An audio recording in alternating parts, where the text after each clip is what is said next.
अस्सलाम वालेकुम dear students, क्या हाल है जी आपके। वेलकम करते हैं आपको कंप्यूटर सर्विसेज एकेडमी के ऑफिशियल फोरम पर। शुरू करते हैं अल्लाह के पाक नाम से जो बहुत ही मेहरबान और निहायत ही रहम करने वाली ज़ात है। अच्छा, जैसा कि आप सब लोगों को पता है कि हमारा सेशन जारी है और अल्हम्दुलिल्लाह चीज़ें आपको टिप्स एंड ट्रिक्स के साथ शॉर्ट वे में करवाई जा रही हैं, क्योंकि मेरा मानना यह है कि smart work wins over hard work, और मैं मुझसे बेहतर इस चीज़ को कोई भी नहीं जानता। तो आपको स्मार्ट तरीके से काम करना चाहिए। आपको सारी की सारी चीज़ें सेशन में अल्हम्दुलिल्लाह स्मार्ट वे में कराने की कोशिश की जा रही है। अगर आप लोग डेली बेसिस पर अपने टेस्ट अटैम्प्ट करते हैं, पीडीएफ्स को तैयार करते हैं, लेक्चर्स को सुनते हैं, तो कोई आपको इंशाल्लाह कामयाब होने से नहीं रोक सकता।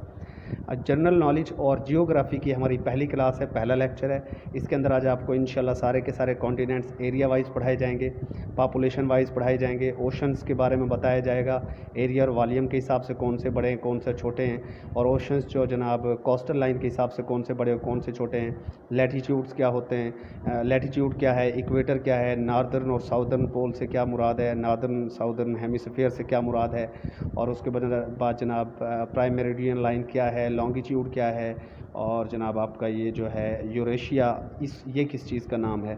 ये सारी की सारी चीज़ें इस आपको एक मैप्स के ज़रिए इंशाल्लाह आज स्मार्ट से लेक्चर में आपको समझाया जाएगा। तो अगर आप लोग कामयाबी चाहते हैं और आप लोग जो है चाहते हैं कि आप हर इम्तिहान में पीपीएससी एफपीएससी तमाम के तमाम जो कम्पिटिटिव एग्ज़ाम्स उनके अंदर कामयाब हो, तो यार लेक्चर्स को सुना करें और पीडीएफ्स को तैयार करके टेस्टों में शामिल हुआ करें। ठीक है जी, चलें जी स्टार्ट करते हैं। सबसे पहले जो मैंने आपको पढ़ाना है वो जनाब आपको मैंने कॉन्टिनेंट्स जो है एरिया वाइज पढ़ाने हैं। और एरिया वाइज अगर कॉन्टिनेंट्स की बात की जाए तो आप ज़रा देख लें, आपको सामने बड़ा इजीली नज़र आ रहा है कि एशिया जो है सबसे बड़ा आपको दिखने में नज़र आ रहा है। तो पहला नंबर जो है जनाब एशिया का ये सबसे बड़ा है एरिया के हिसाब से। फिर आपको रेड कलर में दूसरे नंबर पर अफ्रीका बड़ा क्लियर नज़र आ रहा है कि जो अफ्रीका है इसका दूसरा नंबर है, और वाज़े तौर पर यह आपको दूसरा बड़ा कंटिनेंट नज़र आ रहा है। टोटल 7 कॉन्टिनेंट्स हैं जिन्हें आप बरे आज़म भी कहते हैं। ठीक है जी, टोटल कितने कॉन्टिनेंट्स हैं? 7 कॉन्टिनेंट्स हैं। और टोटल आपके ओशंस कितने हैं? 5 हैं। तो बरे आज़म टोटल आपके 7 हैं और ओशंस टोटल आपके 5 हैं। पहले पर हमारा एशिया हो गया, दूसरे पर अफ्रीका हो गया। उसके बाद आपको यहाँ पर मैप पर बड़ा इजीली नज़र आ रहा होगा कि नॉर्थ अमेरिका जो है ये तीसरे नंबर पर एग्जिस्ट करता है एरिया वाइज। ठीक है, ये बड़ा क्लियर आपको नज़र आ रहा है। तीसरे नंबर पर आपका नॉर्थ अमेरिका आ जाएगा, और चौथे नंबर पर फिर जनाब आपके पास आता है साउथ अमेरिका। ठीक है, ये चौथे नंबर पर आपका साउथ अमेरिका आ जाता है। ये एरिया वाइज हम बात कर रहे हैं अभी। उसके बाद अगर मैं एरिया वाइज बात देखूँ तो 5वें नंबर पर आपका ये अंटार्कटिका आ जाता है, जो कि सारा का सारा आपको पता है कि बर्फ़ानी एरिया है, सारी की सारी यहाँ पर बर्फ़ है, और ये जो है मतलब कोई यहाँ पर आबादी का सिलसिला नहीं है। ये 5वें नंबर पर आएगा। और छठे नंबर पर आपको क्या लगता है कि यूरोप आएगा या फिर ऑस्ट्रेलिया आएगा? तो यार देखो, देखने से ही पता चल रहा है कि यहाँ पर आपका जो यूरोप है वो ऑस्ट्रेलिया से बड़ा है, क्योंकि हम बात कर रहे हैं एरिया वाइज। तो छठा नंबर आपका आएगा किसका जनाब? यूरोप का आ जाएगा। और 7वां नंबर और आखिरी नंबर यानी कि सबसे छोटा जो बरे आज़म या कॉन्टिनेंट है वो आपका ऑस्ट्रेलिया है। तो ये इनकी तरतीब है जी। पहले पर एशिया, दूसरे पर आपका अफ्रीका, पहले पर एशिया, दूसरे पर अफ्रीका, तीसरे पर नॉर्थ अमेरिका, चौथे पर साउथ अमेरिका, 5वें पर अंटार्कटिका, छठे पर यूरोप, और 7वें पर क्या हो गया जी आपका ऑस्ट्रेलिया हो गया। तो ये जनाब तरतीब है जो आपको मालूम होनी चाहिए। और मैप पर अब देखें, आपको ना इस मैप की वजह से कम से कम ये भी पता चल गया होगा कि इन जो कॉन्टिनेंट्स हैं इनकी पोजीशंस क्या हैं। एशिया के साथ यूरोप पड़ा हुआ है, और फिर यहाँ पर जनाब आपका अफ्रीका। अच्छा, यहाँ जो एशिया और अफ्रीका के दरमियान में यहाँ पर आपका मिडल ईस्ट आ जाता है। ठीक है, यहाँ पर क्या आ जाता है? आपका मिडल ईस्ट आ जाता है, जो कि बड़ा इंपॉर्टेंट रीजन है। ठीक है, ये मिडल ईस्ट की जगह है, तो ये भी आपको मालूम होनी चाहिए। अच्छा, उसके बाद जो है ना, अगर फ़र्ज़ करें आपको ये किसी भी तरीके से याद नहीं हो रहा एरिया वाइज, तो मैं आपको एक ट्रिक बता देता हूँ कि आप देखें, ए से एशिया, ए से अफ्रीका, एन से आपका नॉर्थ अमेरिका हो जाएगा, उसके बाद एस से आपका हो जाएगा साउथ अमेरिका, और जनाब फिर आपके पास ए से अंटार्कटिका, और ई से आपका हो गया यूरोप, और जनाब आखिर में ए से हो गया ऑस्ट्रेलिया। तो इससे भी आप याद कर सकते हैं जी आनसाई आप एक ट्रिक लगा सकते हैं जी, आनसाई। तो इससे आप बड़ा इजीली इसको याद कर सकते हैं। उसके बाद हम पॉपुलेशन के हिसाब से देख लेते हैं। तो पॉपुलेशन में थोड़ी सी तब्दीली आएगी जनाब। देखें, एशिया आपको पता है कि एशिया के अंदर चाइना है, पाकिस्तान है, और इनकी आबादियाँ सबसे ज़्यादा है। चाइना की आबादी तो सबसे ज़्यादा है ना, पाकिस्तान तो फिर भी निचले नंबर पर आता है, भारत है इसके अंदर, ठीक है। तो ये जो ममालिक हैं तीन, इनकी वजह से एशिया की आबादी सबसे ज़्यादा है। तो एशिया जो है पॉपुलेशन के हिसाब से भी पहले नंबर पर है, जिस तरह एरिया के हिसाब से था। उसके बाद दूसरे नंबर पर जो आबादी के हिसाब से आपका कॉन्टिनेंट आता है जनाब, वो आता है आपका अफ्रीका। अब अफ्रीका की आबादी क्यों ज़्यादा है, रकबा भी इसका दूसरे नंबर पर ही ज़्यादा है, तो ज़ाहिर है आबादी भी इसकी ज़्यादा है। इसके अंदर तकरीबन 54 कंट्रीज़ हैं, आपको मालूम है ये कि 54 कंट्रीज़ हैं अफ्रीका के अंदर। तो आबादी भी यहाँ पर ज़्यादा है, खूब अच्छी तरह यहाँ पर अच्छी खासी आबादी है। उसके बाद देखें नॉर्थ अमेरिका तीसरे नंबर पर था एरिया के हिसाब से, लेकिन आबादी के हिसाब से ये तीसरे नंबर पर बिल्कुल भी नहीं आता। आबादी के हिसाब से जो तीसरा नंबर है जनाब, वो किसका है, यूरोप का है। अब आप कहेंगे सर यूरोप का क्यों है तीसरा नंबर, तो यार यूरोप के अंदर काफ़ी सारे ममालिक हैं, ऐसी बात नहीं है कि यूरोप कोई बिल्कुल ही छोटा सा है, ठीक है रकबे के हिसाब से छोटा है, लेकिन आबादी की अगर बात करें तो ये यहाँ पर पॉपुलेशन डेंसिटी बहुत ज़्यादा है, पॉपुलेशन पर यूनिट एरिया यहाँ पर काफ़ी ज़्यादा है, इसलिए यूरोप की आबादी ज़्यादा है और ये तीसरे नंबर पर एग्जिस्ट करता है पॉपुलेशन के हिसाब से। उसके बाद वही तरतीब है, चौथे नंबर पर आपका आ जाता है नॉर्थ अमेरिका पॉपुलेशन के हिसाब से, पाँचवें नंबर पर आपका आ जाता है जनाब ये पाँचवें नंबर पर आपका आ जाता है साउथ अमेरिका, ठीक है। एक मिनट, अच्छा जी, ये पाँचवें नंबर पर आपका साउथ अमेरिका आ गया। और उसके बाद आपको क्या लगता है कि छठे नंबर पर आपका कौन सा होगा, क्या आपका अंटार्कटिका होगा या ऑस्ट्रेलिया होगा। तो मैं पहले ही अर्ज़ कर चुका हूँ कि अंटार्कटिका तो सारी की सारी वहाँ पर बर्फ़ है, इसलिए आबादी के लिहाज से छठे नंबर पर बर आज़म या कॉन्टिनेंट ऑस्ट्रेलिया होगा। और आखिरी आपके पास आ जाएगा पॉपुलेशन वाइज कौन सा आ जाएगा, अंटार्कटिका आ जाएगा। तो ये 7 कॉन्टिनेंट्स आपके पास आ गए पॉपुलेशन वाइज। तो उम्मीद है कि ये आपको यहाँ पर समझ आ गए होंगे। देखें यार, मैप से जब आप चीज़ों को करते हो ना, तो आपको वो मैप से उनका सारा का सारा नक्शा भी आपके दिमाग में आ जाता है। उसके बाद नेक्स्ट हमने देखने, अब हमने ओशंस देखने हैं। अच्छा, जो ओशंस की यार तरतीब है ना, वो दो तरीके से होती है। एक तो एरिया वाइज वॉल्यूम के हिसाब से, एरिया और वॉल्यूम के हिसाब से होती है, और डेप्थ के हिसाब से होती है, और दूसरी होती है कोस्टल लाइन के हिसाब से। तो पहले मैं आपको ओशंस बता देता हूँ। ये पहले ओशंस मैं आपको ना एरिया वाइज, वॉल्यूम वाइज और डेप्थ के हिसाब से बता देता हूँ, एक एक करके। आसान है, मुश्किल नहीं है, ये हम देख लेते हैं, उसके बाद हम आगे चलते हैं। अच्छा, एरिया के हिसाब से ओशंस की अगर बात की जाए तो सबसे पहले तो आपको ये पता होना चाहिए ना कि टोटल ओशंस कितने। तो यार टोटल 5 ओशन हैं, ठीक है। ये देखें, ये पैसिफिक ओशन आपको नज़र आ रहा है यहाँ पर, ये वाला पैसिफिक ओशन, ये इधर आपको पैसिफिक ओशन नज़र आ रहा है। अब ये पैसिफिक ओशन 2 जगहों में बटा हुआ क्यों नज़र आ रहा है, क्योंकि ये जो आपको मैप जिससे मैं पढ़ा रहा हूँ ये पेज की शक्ल पे है, हालांकि जो अर्थ होती है वो ग्लोब की शक्ल में होती है। तो जब इसको आप बंद करेंगे पेज को तो ये करीब आ जाएंगे। तो बहरहाल ये पैसिफिक ओशन के वैसे भी 2 हिस्से, नॉर्दर्न और ईस्टर्न पैसिफिक ओशन कहलाते हैं। अब ये नॉर्दर्न और ईस्टर्न क्यों कहलाते हैं, सॉरी नॉर्दर्न और साउदर्न कहलाते हैं। नॉर्दर्न और साउदर्न ये क्यों कहलाते हैं, अभी मैं आपको इक्वेटर जब बताऊंगा वहाँ बड़ा इजीली क्लियर हो जाएगा। तो एक तो आपका पैसिफिक ओशन है, दूसरा आपका जनाब ये वाला ये अटलांटिक ओशन है, ठीक है। और उसके बाद तीसरा आपके पास ये इंडियन ओशन है, चौथा आपके पास ये एक साउदर्न ओशन है, और पांचवा आपके पास ये रहा ये आर्कटिक ओशन, ये वाला है, ठीक है। अब इनके नंबर्स क्या पड़ेंगे जी, इनकी तरतीब क्या होगी, ये हमें देखना है कि इनकी तरतीब क्या बनेगी एरिया वाइज। अब ये तो आपको पता चल गया ना कि टोटल कितने ओशंस हैं, 5 ओशंस हैं। अब मैं आपको बताता हूँ कि ये इनका नंबर क्या है एरिया वाइज। अब देखें यार, एरिया वाइज ना सबसे जो पहला नंबर है वो इसका है पैसिफिक ओशन का, ये बात आपने याद रखनी है। मैं अभी आपको इसकी एक बड़ी स्मार्ट सी ट्रिक भी बताता हूँ। उसके बाद जो दूसरा नंबर है ना एरिया वाइज, वो इसका है अटलांटिक ओशन। अब ये वही अटलांटिक ओशन है जिसे अल्लामा इकबाल ने बहरे जुल्मात कहा है जी, और इसी को उर्दू में बहरुल काहिल भी कहा जाता है। ये वही अटलांटिक ओशन है। उसके बाद तीसरे नंबर पर अगर एरिया वाइज बात की जाए तो इंडियन ओशन का तीसरा नंबर बनता है जी एरिया वाइज। ये आपका इंडियन ओशन पड़ा हुआ है जी, ठीक है। तो एरिया वाइज किसका तीसरा नंबर बनता है जी, आपके किसका नंबर बन रहा है तीसरा, पेन में थोड़ा सा इशू आ रहा है जी। तीसरा नंबर आपके इंडियन ओशन का बन गया। उसके बाद हम चौथा नंबर देख लेते हैं कि यार चौथे नंबर पर कौन सा ओशन आता है। तो यार चौथे नंबर पर ये साउदर्न ओशन है, ये जो आपके पास अंटार्कटिका के पास पड़ा हुआ है, और इसको अंटार्कटिक ओशन भी कहते हैं। अब इसको साउदर्न ओशन क्यों कहते हैं ये भी मैं आपको आगे चलकर बताता हूँ, क्योंकि ज़मीन का ये जो ऊपर वाला हिस्सा है ना, इसको कहते हैं नॉर्दर्न हेमिस्फीयर, और नीचे वाले को कहते हैं साउदर्न हेमिस्फीयर। क्यों कहते हैं अभी आपको थोड़ा सा आगे चलकर जब इक्वेटर पढ़ाऊँगा तो वहाँ पर आपको क्लियर हो जाएगा। अच्छा, चौथा साउदर्न हेमिस्फीयर का आ गया, अभी आपको ट्रिक भी बताते हैं। और पाँचवा और आखिरी नंबर पर कौन सा है आपका, ये आर्कटिक ओशन है, जो सबसे छोटा ओशन कंसीडर किया जाता है। तुक्का मारना है जी, याद नहीं कर सकते कोई बात नहीं जी, आपको ट्रिक बताते थे। पैसा तो याद रहता है ना सबको, PAAISA, ये तो सबको याद रह जाएगा यार। पैसा किसको बोलता है भाई? पी से जो है पैसिफिक ओशन पहले नंबर पर, ए से अटलांटिक ओशन दूसरे नंबर पर जिसे बहरुल काहिल या बहरे जुल्मात भी कहा जाता है, आई से इंडियन ओशन तीसरे नंबर पर, एस से आपके पास है जनाब साउदर्न ओशन जिसको एंटार्क्टिक ओशन भी कहा जाता है, और एस से आएगा आर्कटिक ओशन। तो ये 5 ओशंस आपके area wise, depth wise, volume wise, जिस तरह वॉल्यूम वाइज जिस तरह मर्जी देख लें, यही तरतीब बनती है। तो पैसा तो याद कर ही सकते हो यार। उसके बाद नेक्स्ट हमने देखना है कोस्टल लाइन के हिसाब से। इसमें थोड़ी सी तब्दीली आ सकती है कोस्टल लाइन के हिसाब से, क्योंकि कोस्टल लाइन साहिली पट्टी के हिसाब से जब आप देखेंगे तो कुछ ना कुछ यहाँ पर तब्दीली होगी, लेकिन ज़्यादा तब्दीली नहीं होगी यहाँ पर भी। पहला नंबर कोस्टल लाइन के हिसाब से देखा जाए तो वही आपके पैसिफिक ओशन का पहला नंबर है जी, तो ये तो वही है जिस तरह पहले था। और दूसरा नंबर आपका वही अटलांटिक ओशन का दूसरा नंबर है, ये भी अटलांटिक ओशन दूसरे नंबर पर ही था। तीसरा नंबर आपके इंडियन ओशन का था, ये बिल्कुल ऐसे एरिया वाइज भी यही था। लेकिन चौथे नंबर पर आपका क्या था? साउदर्न ओशन था। लेकिन यहाँ पर चौथा नंबर साउदर्न ओशन का नहीं आ गया, क्योंकि यहाँ पर ना कोई कंट्रीज़ हैं, ना इसकी कोई ख़ास कोस्टल लाइन बनती है, तो ये कोस्टल लाइन के हिसाब से चौथे नंबर पर नहीं आएगा, बल्कि कोस्टल लाइन के हिसाब से चौथा नंबर आर्कटिक ओशन का है, और 5वां नंबर है आपके साउदर्न ओशन का कोस्टल लाइन के हिसाब से। तो जनाब कोस्टल लाइन में आखिरी 2 ओशंस की तरतीब चेंज हुई है, बाकी सारा का सारा वैसा ही है। ठीक है जी, तो उम्मीद है ये भी आपको याद हो गया होगा।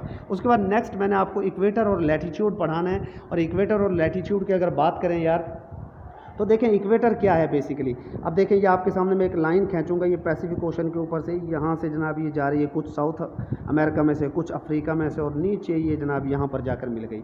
ये जो इक्वेटर है ना, बेसिकली इक्वेटर वो लाइन है जो आपकी ज़मीन को 2 हिस्सों में काट देती है, यानी ऊपर वाला हिस्सा अलग और नीचे वाला हिस्सा अलग। ये देखो ऊपर वाला हिस्सा अलग, ये ऊपर अलग और ये नीचे अलग। अब 2 हिस्सों में जो ज़मीन को काट दे हॉरिजॉन्टल तरीके से, यानी दरमियान में से अंडे की तरह इसको काट दे, ये आपका इक्वेटर है, और इसे 0 डिग्री लैटीट्यूड भी कहा जाता है। अब लैटीट्यूड क्या है ये भी बताता हूँ मैं आपको, लेकिन इक्वेटर ने जिन 2 हिस्सों में ज़मीन को काटा है, ये ऊपर वाला हिस्सा, जो ऊपर वाला टुकड़ा, इसको कहते हैं नॉर्दर्न हेमिस्फीयर, और नीचे वाले हिस्से को कहा जाता है साउदर्न हेमिस्फीयर। इसीलिए ये जो ओशन है इसे भी साउदर्न ओशन कहा जाता है। ठीक है जी, ऊपर वाला नॉर्दर्न हेमिस्फीयर हो गया, नीचे वाला साउदर्न हेमिस्फीयर हो गया। जिस तरह मकनातीस के 2 पोल होते हैं, नॉर्थ पोल और साउथ पोल, इसी तरह ऊपर वाला हिस्सा नॉर्दर्न हेमिस्फीयर, नीचे वाला हिस्सा साउदर्न हेमिस्फीयर। और यहाँ पर ये जो पोल होगा ये नॉर्थ पोल, यहाँ पर पोल साउथ पोल कहलाएगा। ओके जी, ओके है यहाँ तक बात? उम्मीद है आपको यहाँ तक बात समझ आ गई होगी। अच्छा यार, अब उसके बाद हमने देखना है कि ये जो ओशंस की अगर हम बात करें, ठीक है, ये बल्कि ना ये मैं आपको आगे चलकर बताता हूँ कि इन ओशंस को, बल्कि यहाँ पर भी चलो बता देते हैं। अब देखो, अब ये ऊपर नॉर्थ है ना, जब ऊपर नॉर्थ है, नॉर्दर्न हेमिस्फीयर है, तो ये जो ऊपर आपको पैसिफिक ओशन नज़र आ रहा है ये इक्वेटर के ऊपर है ना, तो ये हो जाएगा नॉर्दर्न पैसिफिक ओशन। कौन सा हो जाएगा ये? Northern Pacific ocean. और ये जो ऊपर अटलांटिक ओशन नज़र आ रहा है ये भी नॉर्दर्न वाली साइड पर है, तो ये क्या कहलाएगा? Northern Atlantic ocean. और नीचे साउथ की अगर हम बात कर लें, निचला जो एरिया है, अब ये वाला पैसिफिक देखो ये साउथ की तरफ है, तो ये कहलाएगा साउदर्न पैसिफिक ओशन। और ये वाला जो अटलांटिक नीचे पड़ा हुआ है ये क्या कहलाएगा? Southern Atlantic ocean.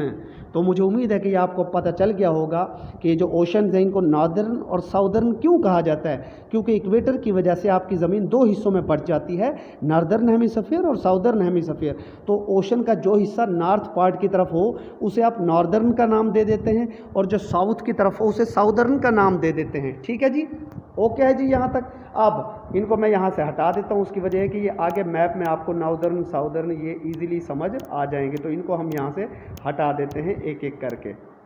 अच्छा जी, अब उसके बाद इक्वेटर क्या है यार? देखो इक्वेटर तो सॉरी बता दिया, लैटीट्यूड क्या है? तो यार कुछ भी नहीं है लैटीट्यूड, इसी इक्वेटर के पैरेलल ऊपर ये लाइनें आपको अगर नजर आएँ तो ये आपके लैटीट्यूड कहलाती है। नीचे वाली लाइनें भी आपके क्या कहलाती हैं? लैटीट्यूड कहलाती हैं। ऊपर वाले लैटीट्यूड क्या कहलाएंगे? नॉर्दर्न लैटीट्यूड कहलाएंगे, और नीचे वाले लैटीट्यूड्स क्या कहलाएंगे? साउदर्न लैटीट्यूड कहलाएंगे। अब लैटीट्यूड का क्या मकसद है और लैटीट्यूड की कितनी अकसाम है? 4 लैटीट्यूड्स बड़े इंपॉर्टेंट है जो मैं अभी आपको आगे चलकर बता देता हूँ अगले मैप में, और ये बहुत ही ज़्यादा इंपॉर्टेंट है। इक्वेटर भी आपका लैटीट्यूड ही है, लेकिन ये 0 डिग्री लैटीट्यूड है, और ये जो ऊपर वाले लैटीट्यूड्स हैं या जो नीचे वाले लैटीट्यूड्स हैं इनका डिग्री या एंगल चेंज होता है। कितना चेंज होता है अभी अगले मैप में देख लेते हैं, तो यहाँ तक उम्मीद है आपको समझ आ गया होगा। ठीक है, नॉर्दर्न और साउदर्न हेमिस्फीयर पता चल गया ना? चले जी, अब एंटार्कटिका किस साइड पर है? ये साउदर्न पोल पर है। साउदर्न अक्सर ये पेपर में आ जाता है, एंटार्कटिका साउदर्न पोल, ये अक्सर साउथ पोल वाला सवाल आता है कि एंटार्कटिका किस पोल पर है, साउथ पोल पर है, किस साइड पर है, साउदर्न हेमिस्फीयर पर है, ठीक है। और आर्कटिक ओशन, अब मैं आपसे एमसीक्यूज यहीं पर पूछ लेता हूँ, आर्कटिक ओशन किस हेमिस्फीयर में है, नॉर्दर्न हेमिस्फीयर में है। और मैं आपसे पूछ लेता हूँ जी एंटार्कटिक ओशन किस तरफ है, ये साउदर्न हेमिस्फीयर की तरफ है। तो इस तरीके से पेपर में आपसे एमसीक्यूज पूछे जा सकते हैं। तो ये कोई ऐसी बात नहीं है, अगर आप इनको करना चाहें तो बड़े आसान है ये, ठीक है जी। उसके बाद नेक्स्ट हमारे पास बड़ा इंपॉर्टेंट है जनाब कि आपको लैटिट्यूड्स की टाइप्स मैंने बतानी है अभी। लैटिट्यूड की जो टाइप्स हैं, 4 इंपॉर्टेंट जो लैटिट्यूड की टाइप्स हैं वो इस मैप से आपको समझ आ जाएंगे, ठीक है जी। अब देखें, मैंने आपको अभी बताया कि इक्वेटर जो है, ये रहा इक्वेटर आपके पास, देखें ये रहा इक्वेटर। इक्वेटर पर आप गौर करें तो ये क्या है, 0 डिग्री नॉर्थ और साउथ। अब इसको नॉर्थ और साउथ क्यों कह रहा है, क्योंकि नॉर्थ ऊपर है, साउथ नीचे है, तो ये तो दरमियान में है, तो ये तो ना तो नॉर्थ है ना ही साउथ है। इसको आप इसलिए नॉर्थ और साउथ पढ़ते हैं, नॉर्थ और साउथ पढ़ते हैं। अब उसके बाद इसके ऊपर आपको एक नज़र आ रहा होगा, ये देखें ये क्या नज़र आ रहा है, ट्रॉपिक ऑफ कैंसर। तो ये इक्वेटर के बिल्कुल पैरेलल लाइन है ना, कि बिल्कुल पैरेलल, इसे ट्रॉपिक ऑफ कैंसर कहते हैं। और ये भी एक लैटिट्यूड की टाइप है, और इसका जो डिग्री बनता है वो बनता है 23.5, और इसके साथ एन लगा हुआ है। ऊपर वाले जितने भी होंगे उनके साथ एन होगा, यानी नॉर्दर्न हेमिस्फीयर की साइड पे, और नीचे वाले जितने भी होंगे उनके ऊपर एस लगा होगा, यानी साउदर्न वाली साइड के वो लैटिट्यूड्स होंगे। अब ट्रॉपिक ऑफ कैंसर जो है ना, ये देखें, ये यहाँ से अफ्रीका से गुजर रहा है, फिर आके मिडल ईस्ट से गुजरता हुआ, ये मिडल ईस्ट मैंने आपको बता दिया है, और फिर एशिया में से गुजरता हुआ यहाँ पर पहुँच जाता है, ठीक है जी। और यहाँ पर पाकिस्तान भी लाई करता है, और ये जो पाकिस्तान है इस ट्रॉपिक ऑफ कैंसर के ऊपर ही है। और अक्सर ये एमसीक्यूज में पूछ लिया जाता है, पाकिस्तान किस लैटिट्यूड पर लाई करता है, ट्रॉपिक ऑफ कैंसर पर लाई करता है। नॉर्दर्न के हिसाब से ये मैं बात कर रहा हूँ, ठीक है। और उसके बाद नेक्स्ट अगर हम बात करें, नेक्स्ट ये ट्रॉपिक ऑफ कैंसर आपको क्लियर हो गया जी यहाँ तक? हाँ जी, बिल्कुल होना भी चाहिए क्लियर। उसके बाद नेक्स्ट जो हमारे पास ऊपर 66.5 डिग्री पर 66.5 पर पड़ा हुआ है एक और लैटिट्यूड, जिसे कहते हैं आर्कटिक सर्कल। और ये जनाब आर्कटिक सर्कल पर अगर आप गौर करें तो ये जनाब नॉर्थ अमेरिका में से कुछ गुजरता हुआ ऊपर जनाब कुछ यूरोप को काटता हुआ एशिया के ऊपर वाले हिस्से से ये लाइन इस तरीके से जा मिलती है। और ये क्या है, 66.5 डिग्री नॉर्थ है, और ये आर्कटिक ओशन के करीब है, इसलिए इसे आर्कटिक सर्कल बोला जाता है। आर्कटिक ओशन के करीब है इसलिए इसे क्या बोला जाता है जी, आर्कटिक सर्कल बोला जाता है। उम्मीद है ये 2 ऊपर वाले लैटिट्यूड आपको क्लियर हो गए होंगे।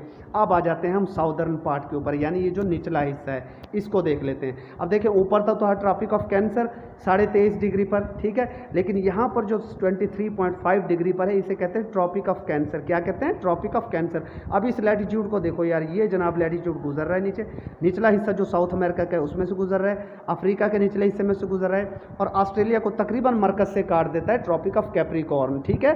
तो ऑस्ट्रेलिया कहाँ पर है, ट्रॉपिक ऑफ कैप्रिकॉर्न के ऊपर है। तो उम्मीद है ये भी आपको क्लियर हो गया होगा, ठीक है जी, क्लियर हो गया। ट्रॉपिक ऑफ कैप्रिकॉर्न 23.5 डिग्री पर है, ये एंगल भी आपने याद रखना है। उसके बाद आपके पास देखें, जैसे ऊपर आर्कटिक ओशन के करीब था आर्कटिक सर्कल, इसी तरह जो एंटार्कटिका के करीब है इसको कहते हैं एंटार्कटिक सर्कल। एंटार्कटिक सर्कल क्या है, ये कोई दायरा नहीं है, ये लैटिट्यूड ही है आपका, क्या है, लैटिट्यूड। और इसका एंगल कितना बनता है, 66.5 डिग्री। ये देखें जी, ये वाला ये आपका एंटार्कटिका के करीब है, इसलिए इसको एंटार्कटिक सर्कल कहा जाता है। तो टोटल मैंने आपको 4 लैटिट्यूड्स यहाँ पर पढ़ा है मोस्ट इंपॉर्टेंट। कौन कौन से हैं जी 4 लैटिट्यूड्स ये जो मोस्ट इंपॉर्टेंट हैं, कौन कौन से हैं जी? नंबर 1 आपका सबसे ऊपर जो पड़ा हुआ है 66.5 डिग्री पर आर्कटिक ओशन के करीब आर्कटिक सर्कल। दूसरा ट्रॉपिक ऑफ कैंसर 23.5 डिग्री पर, इसमें पाकिस्तान भी है इस पर। इक्वेटर तो आपको पता है कि 0 है, ये 0 डिग्री है। फिर नीचे पड़ा है साउथ में ट्रॉपिक ऑफ कैप्रिकॉर्न, और ये नीचे साउथ में पड़ा हुआ है एंटार्कटिक सर्कल। तो ये तो आपके लैटिट्यूड्स हो गए जो आपको उम्मीद है कि समझ आ गए होंगे। 4 मोस्ट इंपॉर्टेंट लैटिट्यूड्स हैं आपके ये। अच्छा, उसके बाद लॉन्गिट्यूड क्या होते हैं, क्या ये आपको मालूम है कि जी लॉन्गिट्यूड क्या चीज़ है? तो यार कोई ऐसा मसला नहीं है, लॉन्गिट्यूड भी बिल्कुल लैटिट्यूड की तरह ही है। इसको समझने के लिए आपको सबसे पहले, जैसे यहाँ आपने इक्वेटर समझा ना, ये जो हॉरिजेंटल लाइन थी सीधी की सीधी, इसी तरीके से लैटिट्यूड को समझने के लिए आपको देखना है ये दरमियान में से जो ऊपर से नीचे की तरफ तरफ लाइन आ रही है ये। अब ये जो ज़मीन को काट रही है ना, ये दाएं तरफ आपका ईस्ट है और बाएं तरफ आपका होता है वेस्ट। यानी ये जो लाइन है जिसको आप प्राइम मेरिडियन लाइन कहते हैं, ये भी 0 डिग्री लाइन ही कहलाती है। क्या कहलाती है? 0 डिग्री लाइन। लेकिन इसको 0 डिग्री लॉन्गिट्यूड कहा जाता है। जैसे इक्वेटर को आपने 0 डिग्री लैटिट्यूड कहा, प्राइम मेरिडियन लाइन जो ज़मीन को ईस्ट और वेस्ट में यानी कि दाएं हिस्से में और बाएं हिस्से में काट दे, इसको हम क्या कहते हैं? इसको हम कहते हैं यार, क्या कहते हैं इसको हम कहते हैं प्राइम मेरिडियन, यानी 0 डिग्री लॉन्गिट्यूड की लाइन। 0 डिग्री लॉन्गिट्यूड की लाइन इसको कहा जाता है। ये आपकी ज़मीन को ईस्ट और वेस्ट में काटती है, जबकि इक्वेटर नॉर्थ और साउथ में काटता था। अच्छा, अब इसको देख लेते हैं आगे। अब प्राइम मेरिडियन के साथ ना, प्राइम मेरिडियन के साथ इस तरीके से लाइनें आपको नज़र आएंगी, यूँ कर्व शक्ल में, इस तरीके से। ये पैरेलल नहीं होंगी, कर्व शक्ल में होंगी। ये दाएं तरफ यानी ईस्टर्न साइड पे, ये किस तरफ होंगी? आपकी ईस्टर्न साइड पे होंगी ये, ठीक है। ईस्ट की तरफ है तो ईस्टर्न, और ये जनाब ये आपका वेस्टर्न लॉन्गिट्यूड हो जाएगा।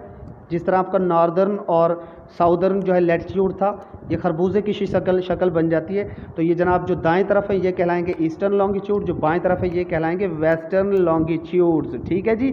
अब आप ज़रा गौर करें, ये जो प्राइम मेरिडियन लाइन का जो सेंटर है ना, यहाँ पर इन लॉन्गिट्यूड्स का फासला काफ़ी ज़्यादा है, लेकिन जैसे जैसे आप ऊपर जाएंगे इनका फासला आपको कम होता हुआ महसूस होगा। यानी आप पोल्स की तरफ जाएंगे, ऊपर नॉर्थ पोल की तरफ चले जाएं या नीचे आप आ जाएं साउथ पोल की तरफ, आपको इनका फासला कम होता हुआ नज़र आएगा प्राइम मेरिडियन की लाइन से। इसका मतलब है कि लॉन्गिट्यूड्स का फासला, एमसीक्यूज पूछा जा सकता है कि यार अगर आप पोल्स की तरफ जाते हैं, तो लॉन्गिट्यूड्स की जो लाइंस होती हैं, क्या उनका फासला प्राइम मेरिडियन लाइन से बढ़ता है या कम होता है? तो आप कहेंगे सर अगर हम नॉर्थ पोल की तरफ जाएं या साउथ पोल की तरफ जाएं, ऊपर जाएं या नीचे जाएं, फासला कम होगा।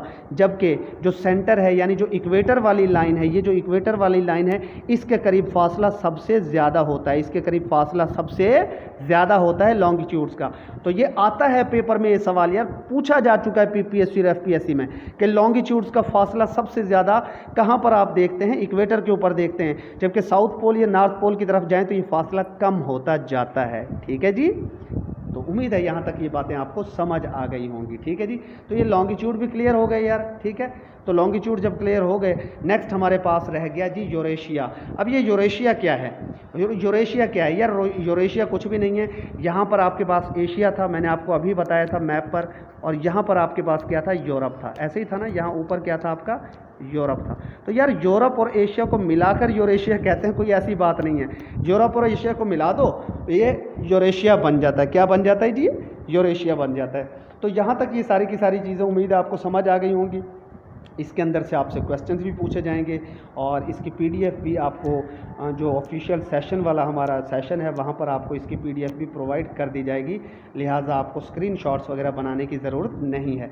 नेक्स्ट वीडियो लेक्चर्स में आपको, लेकिन वो यहाँ पर पब्लिक वीडियो लेक्चर्स नहीं होंगे, वो सेशन वाले स्टूडेंट्स ही सिर्फ देख सकेंगे जो रजिस्टर्ड स्टूडेंट्स हैं। वहाँ पर आपको जनाब पढ़ाया जाएगा डेजर्ट्स, आपके सीज़, आपके रिवर्स, लेक्स हैं जो पूरी दुनिया के, वो सारे के सारे, और ये सारे के सारे कॉन्टिनेंट्स भी इंशाल्लाह एक एक करके इनके मोस्ट इंपॉर्टेंट फीचर्स पढ़ाए जाएंगे। मैं वो बंदा नहीं हूँ कि आपको खामा का फजूल चीज़ों में अटकाए रखूँ। जो चीज़ें पेपर्स में पूछी जाएंगी short and concise and brief way में आपको वो वाली चीज़ें करवाई जाएंगी, ठीक है जी। तो उम्मीद है आज का लेक्चर आपने एंजॉय किया होगा। दुआओं में याद रखिएगा। Stay blessed. अल्लाह हाफिज़। अस्सलाम वालेकुम डियर स्टूडेंट्स, क्या हाल है जी आपकी? उम्मीद करता हूँ आप सारे ठीक होंगे, खुशहाल होंगे। अल्लाह आप सबको खुश रखे। शुरू करते हैं अल्लाह के पाक नाम से जो बहुत ही मेहरबान और निहायत ही रहम करने वाली ज़ात है। जीके सीरीज़ चल रही है हमारी और इसके अंदर हम ज्योग्राफ़ी पढ़ रहे हैं फ़िलहाल। और ज़ाहिर सी बात है दुनिया के नक्शे जब तक आप नहीं देखेंगे तो आपको नहीं पता होगा कि दुनिया के किस मुल्क की बाउंड्री किस मुल्क के साथ लगती है। आपको टिप्स एंड ट्रिक्स के साथ बताएंगे। और इसी एशिया के अंदर आज मैं आपको सार्क के बारे में भी बता दूंगा इंशाल्लाह। मैं आपको आसियान के बारे में भी बता दूंगा और मैं आपको जनाब इसके बारे में ये जो गल्फ़ स्टेट्स हैं ये कौन सी हैं, किस तरह हैं, ये भी बता दूंगा। काफ़ी सारी इंपॉर्टेंट चीज़ें इसके अंदर बताऊंगा। लेकिन एशिया के अंदर जो सबसे इम्पोर्टेंट चीज़ है वो क्या है जी? सबसे पहली बात वो अगर आपसे पूछता है वो ये पूछता है, अक्सर और बेशतर वो पेपर में पूछ लेता है जी एशिया का सबसे बड़ा कंट्री कौन सा है। तो यार आप ध्यान अगर करें ना, आपको क्लियर यहाँ पर रशिया नज़र आ रहा है। देखिए कितना बड़ा है ये रशिया। तो इसका मतलब है कि रशिया ही आपका एरिया वाइज सबसे बड़ा मुल्क है एशिया का, ठीक है। लेकिन इस रशिया का ना कुछ हिस्सा यहाँ पर असल में यूरोप है, यहाँ ऊपर ना इस जगह पे यूरोप आ जाता है, ठीक है। तो इसका कुछ हिस्सा इसका यहाँ पर इस जगह पर ये यूरोप में भी कुछ हिस्सा इसका है, इसलिए यहाँ पर आपको लिखा हुआ देखें नज़र आ रहा है एशियन रशिया। इसका मतलब है कि रशिया कुछ ज़्यादातर तो एशिया में है 99%, और इसका कुछ हिस्सा यूरोप के अंदर भी मौजूद है। तो ये सबसे बड़ा मुल्क है एशिया का रशिया, ठीक है जी। और ये उस वक्त रशिया सबसे बड़ा है अगर वो आपसे पूछ ले कि कौन सा मुल्क है जो सबसे बड़ा है। लेकिन अगर वो आपसे एक और क्वेश्चन पूछ ले थोड़ा सा चेंज करके कि एशिया का ऐसा कौन सा मुल्क है जो प्योरली मुकम्मल तौर पर एशिया में है और वो सबसे बड़ा है, फिर वो है आपके पास चाइना। ये देखें, ये चाइना, ये देखें कितना बड़ा है, ये जो पीले रंग में ये। अगर वो आपसे ये पूछ ले कि प्योरली कौन सा मुल्क है एशिया का जो सबसे बड़ा है, तो फिर कौन सा है जी? चाइना है सबसे बड़ा, ठीक है जी। तो उम्मीद है ये बात आपको समझ आ गई होगी, ठीक है। अच्छा, तो अब उसके बाद एक और मुल्क ऐसा है जिसके बारे में अक्सर सवाल पूछा जाता है इसी नक्शे से कि वो कौन सा मुल्क है जनाब जो एशिया में भी आता है और वो यूरोप में भी आ जाता है कुछ ना कुछ। ये देखिए, ये पड़ा हुआ है टर्की, ये टर्की। इसके ऊपर भी अगर आप ध्यान दें थोड़ा सा, अगर मैं इसको जूम करूँ आपके सामने तो आप इसके ऊपर गौर करें तो इसके ऊपर लिखा हुआ है एशियन टर्की। अब जिस मुल्क के ऊपर एशियन लिखा हुआ है ना, इसका मतलब है कि उसका कुछ ना कुछ हिस्सा यूरोप के अंदर भी आता होगा, ठीक है। तो ये जो टर्की है ना, ये भी दोनों कॉन्टिनेंट्स के अंदर आता है, यूरोप के अंदर भी आता है ये और ये एशिया के अंदर भी आता है। क्योंकि मैंने जिस दिन आपको कॉन्टिनेंट्स पढ़ाएं तो आपको याद होगा कि बिल्कुल एशिया के एक साइड के ऊपर यूरोप पड़ा हुआ था। याद है? कुछ जहन में आता है? जी, बिल्कुल, उम्मीद है मुझे आपके जहन में आ गया होगा। तो ये जो टर्की है और रशिया है, ये दोनों ममालिक ऐसे हैं कि ये दोनों कॉन्टिनेंट्स के अंदर लाए करते हैं, एशिया के अंदर भी और यूरोप के अंदर भी, ठीक है जी। अच्छा, उसके बाद इसी नक्शे में क्या क्या अहम चीज़ें हैं जी। अब देखें उसके बाद ना इस नक्शे के अंदर अगर हम देखें तो बहुत सारी इंपॉर्टेंट चीज़ें हैं कि सबसे पहली जो चीज़ है ना जो आपको मालूम होना चाहिए इस नक्शे में, वो ये चीज़ है कि आपको पता होना चाहिए कि जो दाएं तरफ वाली साइड है इसे हम ईस्ट कहते हैं। इसे हम क्या कहते हैं? ईस्ट कहते हैं, ठीक है। और ये बाएं तरफ वाली साइड को क्या कहते हैं? वेस्ट कहते हैं। ये तो आप सबको मालूम होना चाहिए यार। और ये जो ये वाली साइड है इसे हम साउथ कहते हैं। क्या कहते हैं? साउथ। और ये जो ऊपर वाली साइड हो जाती है ये वाली साइड, इसको हम क्या कहते हैं? फिर इसको हम नॉर्थ का नाम देते हैं। क्या देते हैं? नॉर्थ का नाम। इसका मतलब है अगर कोई वो आपसे पूछ ले कि रशिया एशिया के कौन सी साइड पर है, तो आप कहेंगे कि सर रशिया जो है ना एशिया की नॉर्दर्न साइड पर है, ये नॉर्थ वाली साइड पर है, शुमाल की तरफ है, ठीक है। और अगर वो आपसे पूछ ले कि जापान किस तरफ आता है, तो आप कहेंगे सर वो ईस्ट की तरफ आता है। ये देखें ना, जैसे जापान, ये लाल लाल रंग का जापान आपको नज़र आ रहा है कि सर वो ईस्ट एशिया की तरफ आता है, ठीक है। और अगर वो आपसे पूछ ले कि सर टर्की किस तरफ है, तो आप कह सकते हैं कि टर्की सर वेस्ट एशिया की तरफ आ जाता है। और अगर वो आपसे पूछ ले कि सऊदी अरब किस तरफ है, तो ये देखें सऊदी अरब जो है वेस्ट और साउथ के बीच में है। इसका मतलब है कि ये वेस्ट साउथ एशिया के अंदर है, वेस्ट साउथ एशिया के अंदर है, ठीक है। और उसके बाद ये वाले जो ममालिक हैं, ये जो यहाँ पर पड़े हुए हैं, ये बहुत सारे ममालिक, ये मैं आपको ना अलग अलग करके अभी दिखाऊंगा स्लाइड्स में, अलग अलग करके। ये सारे के सारे देखें, ये ईस्ट के और ये साउथ के बीच में पड़े हुए हैं। इसका मतलब है ये साउथ ईस्ट एशियन कंट्रीज़ हैं, ठीक है। जो ईस्ट में हो वो ईस्ट एशिया है, जो ऊपर नॉर्थ में पड़ा हो वो नॉर्थ एशिया है, जो बाएं तरफ वेस्ट में हो वो वेस्ट एशियन कंट्री है, और जो नीचे साउथ की तरफ पड़ा हो वो साउथ एशिया का कंट्री है। जो साउथ और ईस्ट के इस तरह बीच में पड़ा हुआ है वो south east Asian country of course. अब यहीं से ना मैं आपको ये आसियान है सारे के सारे भी एक एक करके बता दूंगा। लेकिन फ़िलहाल यार आप लोग ना फ़िलहाल आप मेहरबानी करके इनको अपने दिमाग में बिठा लो, जो मैंने अभी आपको बताया इनको आप दिमाग में बिठा लो। टोटल भी है, मैं आपको बता देता हूँ कि टोटल कितने कॉन्टिनेंट्स हैं। हाँ जी, टोटल कितने कॉन्टिनेंट्स हैं एशिया के अंदर? टोटल 48 कॉन्टिनेंट्स हैं। ये भी बड़ा इंपॉर्टेंट क्वेश्चन है। और सबसे जो बड़ा कॉन्टिनेंट है वो मैं आपको बता चुका हूँ, रशिया है। सबसे छोटा कॉन्टिनेंट कौन सा? सबसे कॉन्टिनेंट कह रहा हूँ, सॉरी, एशिया के अंदर सबसे छोटा मुल्क कौन सा है रकबे के लिहाज से? अच्छा, क्या लगता है कि ये मालदीव हो सकता है? ये बड़ा छोटा सा नज़र आ रहा है, तो इसका जवाब आप मुझे देंगे, या फिर ये श्रीलंका होगा, या आप नेट से सर्च करके मुझे बताएंगे। इन्हीं दो में से एक है, ये मैं आपको बता दूं, ठीक है जी। अच्छा जी, उसके बाद नेक्स्ट हम चलते हैं। अब मैं इनके टुकड़े करके आपको बताता हूँ, पीसीज कर देता हूँ। और ये टोटल जो रीजन्स है ना, ये 4-5 रीजन्स बन जाते हैं, एक एक करके मैं आपको इंशाल्लाह अभी बता दूँ। अच्छा देखिए, सबसे पहले हम नॉर्थ एशिया को देख लेते हैं। मैंने अभी आपको कहा था कि जो ऊपर वाला हिस्सा है ना, एशिया का ऊपर वाला हिस्सा, ये नॉर्थ एशिया कहलाता है। क्या कहलाता है? नॉर्थ एशिया कहलाता है, ऊपर वाला हिस्सा। और इस नॉर्थ एशिया में यार सिर्फ एक ही मुल्क है, इस नॉर्थ एशिया में सिर्फ एक ही मुल्क है जिसे हम रशिया कहते हैं। सिर्फ और सिर्फ एक मुल्क है, जिसे क्या कहते हैं, रशिया। मतलब ऊपर जो मुल्क पड़ा है ना वो सिर्फ एक ही। अच्छा, मैं थोड़ा सा आपको एक और चीज़ बता दूं, जो सेंटर वाले एरियाज़ रह गए थे, ये कहलाता है सेंट्रल एशिया। सेंटर वाला क्या कहलाता है, सेंट्रल एशिया कहलाता है। सेंटर वाले ममालिक क्या कहलाते हैं, सेंट्रल एशिया। और ये बड़े ही अहम ममालिक हैं सेंट्रल एशिया के ममालिक। मैं सारे आपको देखिए, ये यार चीज़ें थोड़ी सी मुश्किल ज़रूर हैं, लेकिन यार यकीन करो बड़ी इंपॉर्टेंट। और इन्हीं में से सवाल आते हैं जी, एशिया में कितने ममालिक हैं, 48 हैं। रशिया किस साइड पर है, नॉर्दर्न एशिया में है। और जनाब कौन सा मुल्क ऐसा है जिसे सिक मैन ऑफ यूरोप कहा जाता है, वो यही टर्की है। इसे सिक मैन ऑफ यूरोप भी कहा जाता है टर्की को, क्योंकि इसका थोड़ा सा हिस्सा यूरोप में आता है, थोड़ा सा हिस्सा, ठीक है। और उसके बाद वो आपसे पूछ लेता है जी सेंट्रल एशिया के कौन कौन से कंट्रीज़ हैं, कितने कंट्रीज़ हैं, मेजर कंट्रीज़ में अभी आपको बताऊंगा। और जनाब ये एशिया का सबसे बड़ा मुल्क कौन सा है, जो कुछ एशिया में कुछ यूरोप में है, वो रशिया है। और प्योरली जो एशिया के अंदर और सबसे बड़ा मुल्क है वो कौन सा है, चाइना है। चाइना आबादी के लिहाज से भी सबसे बड़ा मुल्क है। ये बड़ी कॉमन बात है जो आप लोगों को मालूम होनी चाहिए। अच्छा जी, उसके बाद ये नॉर्थ एशिया में सिर्फ और सिर्फ रशिया आ जाता है। सेंट्रल एशिया में आगे चलकर आपको बताता हूँ, ठीक है जी। तो नॉर्थ एशिया में सिर्फ और सिर्फ कौन सा आ गया आपके पास, रशिया आ गया, ठीक है जी। उसके बाद नेक्स्ट हम देखते हैं, नेक्स्ट हमारे पास आ जाता है जी ईस्टर्न एशिया। अब ये ईस्टर्न एशिया कौन सा है, ये थोड़ा सा मैप में देख लेते हैं। ये वाला जो रकबा है ना, ये मैं आपको पढ़ाऊंगा। अब ये वाला रकबा ईस्टर्न एशिया कहलाता है, ये जो ईस्ट की तरफ है। चलें जी, अब ईस्टर्न एशिया देख लेते हैं। देखो यार, ईस्टर्न एशिया में ना ये 5-6 ममालिक और बड़े इंपॉर्टेंट है। ये देखें, ये मंगोलिया के ऊपर ना, मंगोलिया के ऊपर अभी हम देख रहे थे कि मंगोलिया के ऊपर आपका रशिया पड़ा था, जो अभी हमने पढ़ा है। इसके ऊपर रशिया है ना, नॉर्थ एशिया में अभी तो पड़ा है ऊपर, ठीक है। अब उसके नीचे वाला हिस्सा में देख रहे हैं, सबसे पहले आपके पास मंगोलिया है, चंगेज़ खान था जहाँ से। अब मंगोलों का तो तुमने देखा होगा यार, अर्तगल का ड्रामा देखा होगा, उस्मान गाजी का देखा होगा, तो उनके अंदर ये था, ठीक है। मंगोल जो थे वो चंगेज़ खान, हलाकू खान, ये सारे इसी मंगोलिया से थे, ठीक है ना। अब ये देखें, वहाँ ये मंगोलिया यहाँ से इस तरफ कहाँ पर, ये वो टर्की एक साइड पर, अब वहाँ तक ये पहुँच गए थे। तो वो टर्की भी अभी मैं आपको बताता हूँ। बहरहाल ये चाइना के बिल्कुल ऊपर पड़ा है मंगोलिया, ठीक है। चाइना और मंगोलिया, चाइना के बिल्कुल ऊपर मंगोलिया है। और चाइना के अगर हम दाएं तरफ चले जाएं तो एक है नॉर्थ कोरिया और एक है आपका साउथ कोरिया। ये इनके जो है ना कैपिटल्स भी लिखे हुए हैं, लेकिन कैपिटल्स मैं आपको अलहदा से पढ़ाऊंगा। और नॉर्थ कोरिया और साउथ कोरिया के दाएं तरफ चले जाओ तो ये जे जैसी शक्ल का जापान है, जिसका टोक्यो जो है कैपिटल है, ठीक है। और इस चाइना के नीचे आ जाओ, चाइना के नीचे छोटा सा ये ताइवान पड़ा हुआ है। चाइना और ताइवान का कॉन्फ्लिक्ट भी चल रहा है आपस में। चाइना कहता है कि ताइवान हमारा हिस्सा है, इसको छोटा ताइवान, छोटा चाइना भी कहते हैं, ठीक है। चाइना जो है ये इसको अपना हिस्सा क्लेम करता है, जबकि ताइवान अपने आप को जो है एक इंडिपेंडेंट कंट्री मानता है। अच्छा, एक मुल्क को इनमें से रिपब्लिक ऑफ चाइना कहते हैं और एक को पीपल्स रिपब्लिक ऑफ चाइना कहते हैं। ये मैं आप लोगों के लिए क्वेश्चन छोड़ रहा हूँ कि क्या चाइना को पीपल्स रिपब्लिक ऑफ चाइना कहते हैं या फिर ताइवान को पीपल्स रिपब्लिक ऑफ चाइना कहते हैं। ये मैं बता देता हूँ कि एक को रिपब्लिक ऑफ चाइना कहते हैं और एक को पीपल्स रिपब्लिक ऑफ चाइना कहते हैं। और ये पीपीएससी में बार बार सवाल पूछा जाता है, लेकिन इसका जवाब मैं यहाँ पर नहीं बताऊँगा। और इसके नीचे दो छोटे छोटे से और ममालिक पड़े हैं, एक हांगकॉन्ग पड़ा और एक मकाऊ पड़ा हुआ है, ठीक है जी। ये 5-6 इसके अंदर ममालिक हैं।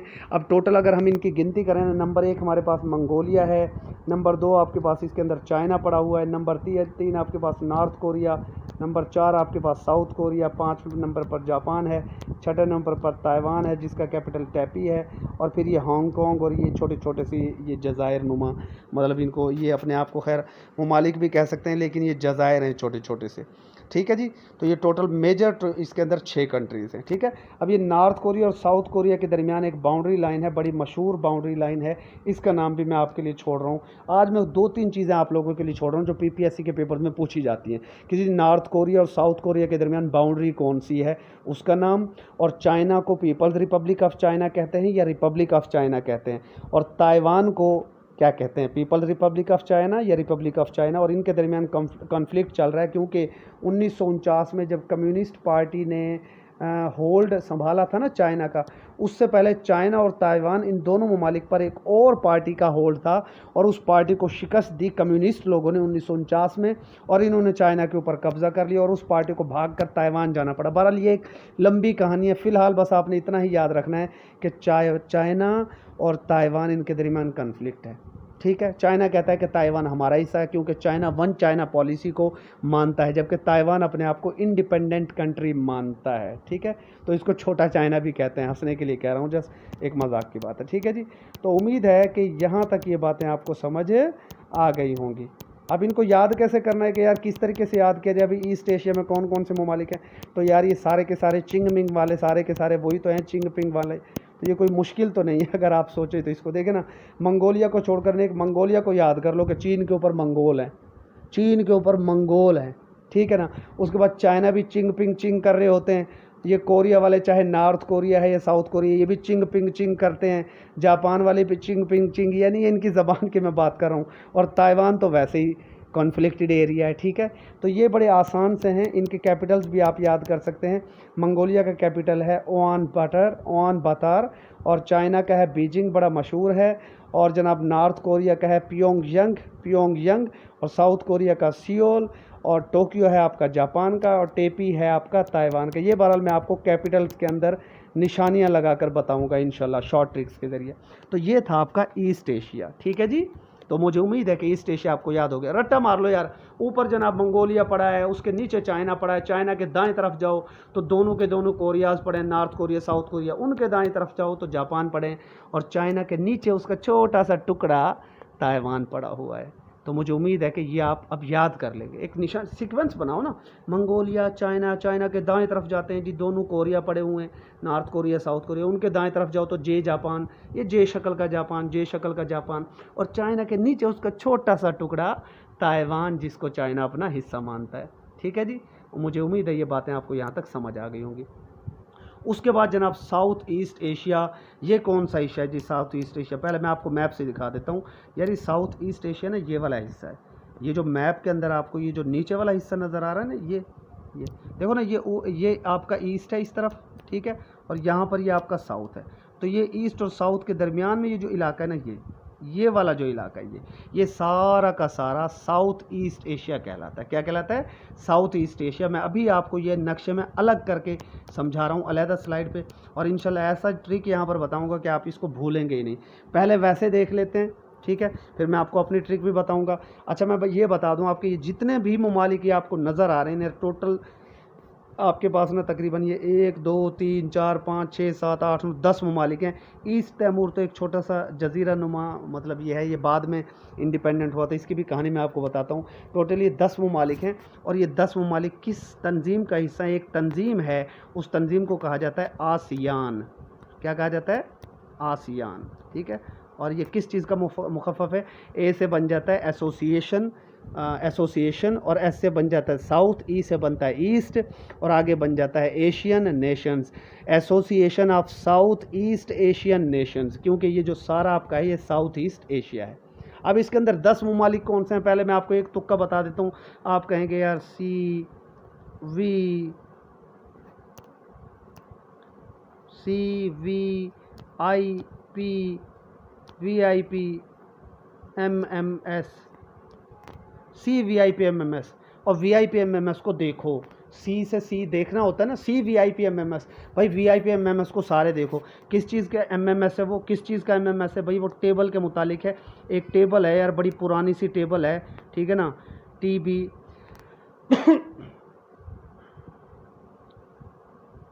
और ये आखिर में क्या आ गया? L आ गया आपके पास। ठीक है, अब ये देखें टोटल 10 हो गए।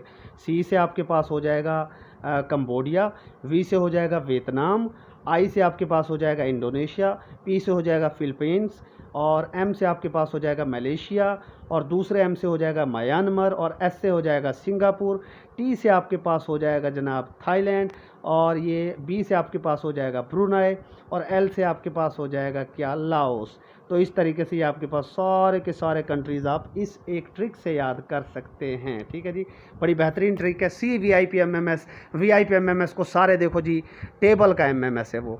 MMS किसका? टेबल का। ये आसियान के 10 कंट्रीज़ हैं, बड़ा इंपॉर्टेंट है आसियान की तंजीम। ये ऑर्गेनाइजेशन से मैं आपको अलहदा से पढ़ाऊँगा। ठीक है, ये देखें सबसे ऊपर म्यांमार पड़ा हुआ है। ठीक है जी, उसके बाद जो है ये नीचे जो है आपका ये जो नज़र आ रहा है आपको, ठीक है। ये आपका लाओस पड़ा हुआ है सेकंड नंबर पर यहाँ पर, और ये जो ये इस कलर में पिंक से कलर में ये वियतनाम है, ये थाईलैंड पड़ा हुआ है नीचे, उसके नीचे कंबोडिया। अच्छा, इनको यहाँ पर अगर उस ट्रिक से याद नहीं करते तो एक और ट्रिक भी है। देखो यार, म्यांमार जो है ना, म्यांमार को तो याद कर लो, सुर्ख रंग का एरिया ऊपर ये पड़ा हुआ है, ये तो आप सबको याद होना चाहिए कि म्यांमार आपका कहाँ पर है। ठीक है, ये तो बड़ा सिंपल है और बड़ा मशहूर भी है, और इसकी तो कोई ट्रिक बताने की ज़रूरत नहीं है। म्यांमार के ऊपर देखें ना, अब अगर मैं इस नक्शे को थोड़ा सा मैं आपको ये भी बता दूं कि इसके ऊपर पीछे क्या पड़ा हुआ है। म्यांमार के साथ ही पीछे आपका पड़ा हुआ है इंडिया यहाँ पर। ठीक है, ये भी जहन में रखना। म्यांमार के ऊपर ऊपर कौन सा पड़ा हुआ है? इंडिया। और वियतनाम के ऊपर यहाँ पर इस जगह पे यहाँ पर आपका पड़ा हुआ है चाइना। ठीक है, यहाँ पर क्या पड़ा हुआ है आपका? चाइना, क्योंकि चाइना और हिंदुस्तान इनकी बाउंड्री आपस में मिलती है। ठीक है, तो ये म्यांमार के ऊपर इंडिया है और वियतनाम के ऊपर आपका चाइना पड़ा हुआ है। अब म्यांमार को तो रट्टा मार लो ना, ऊपर यार सुर्ख निशान वाला जो सबसे ऊपर है वो म्यांमार है, जैसे नॉर्थ एशिया में सबसे ऊपर रशिया था, ये तो रट्टा लग गया। अच्छा जी, उसके बाद अब नीचे जो ममालिक है ना उनको देख लेते हैं एक एक करके। अब इसको रट्टा मारना है जी कैसे? वियतनाम, लाओस, थाईलैंड और कंबोडिया। तो तुम ये कह दो कि यार लाओ, अब फ़र्ज़ करो कोई चावल बट रहे हैं, वहाँ पर चावल बट रहे हैं और आपने चावल खाकर, आप एक दावत में गए और चावल खाकर आपने जाना है, तो आप कहोगे यार लाओ था वाली चावलों की मेरे लिए भी, यार मैं मज़ीद वेट नहीं कर सकता भाई, बड़ी भूख लगी है मुझे और मुझे खाना खाकर फिर कंबोडिया जाना है।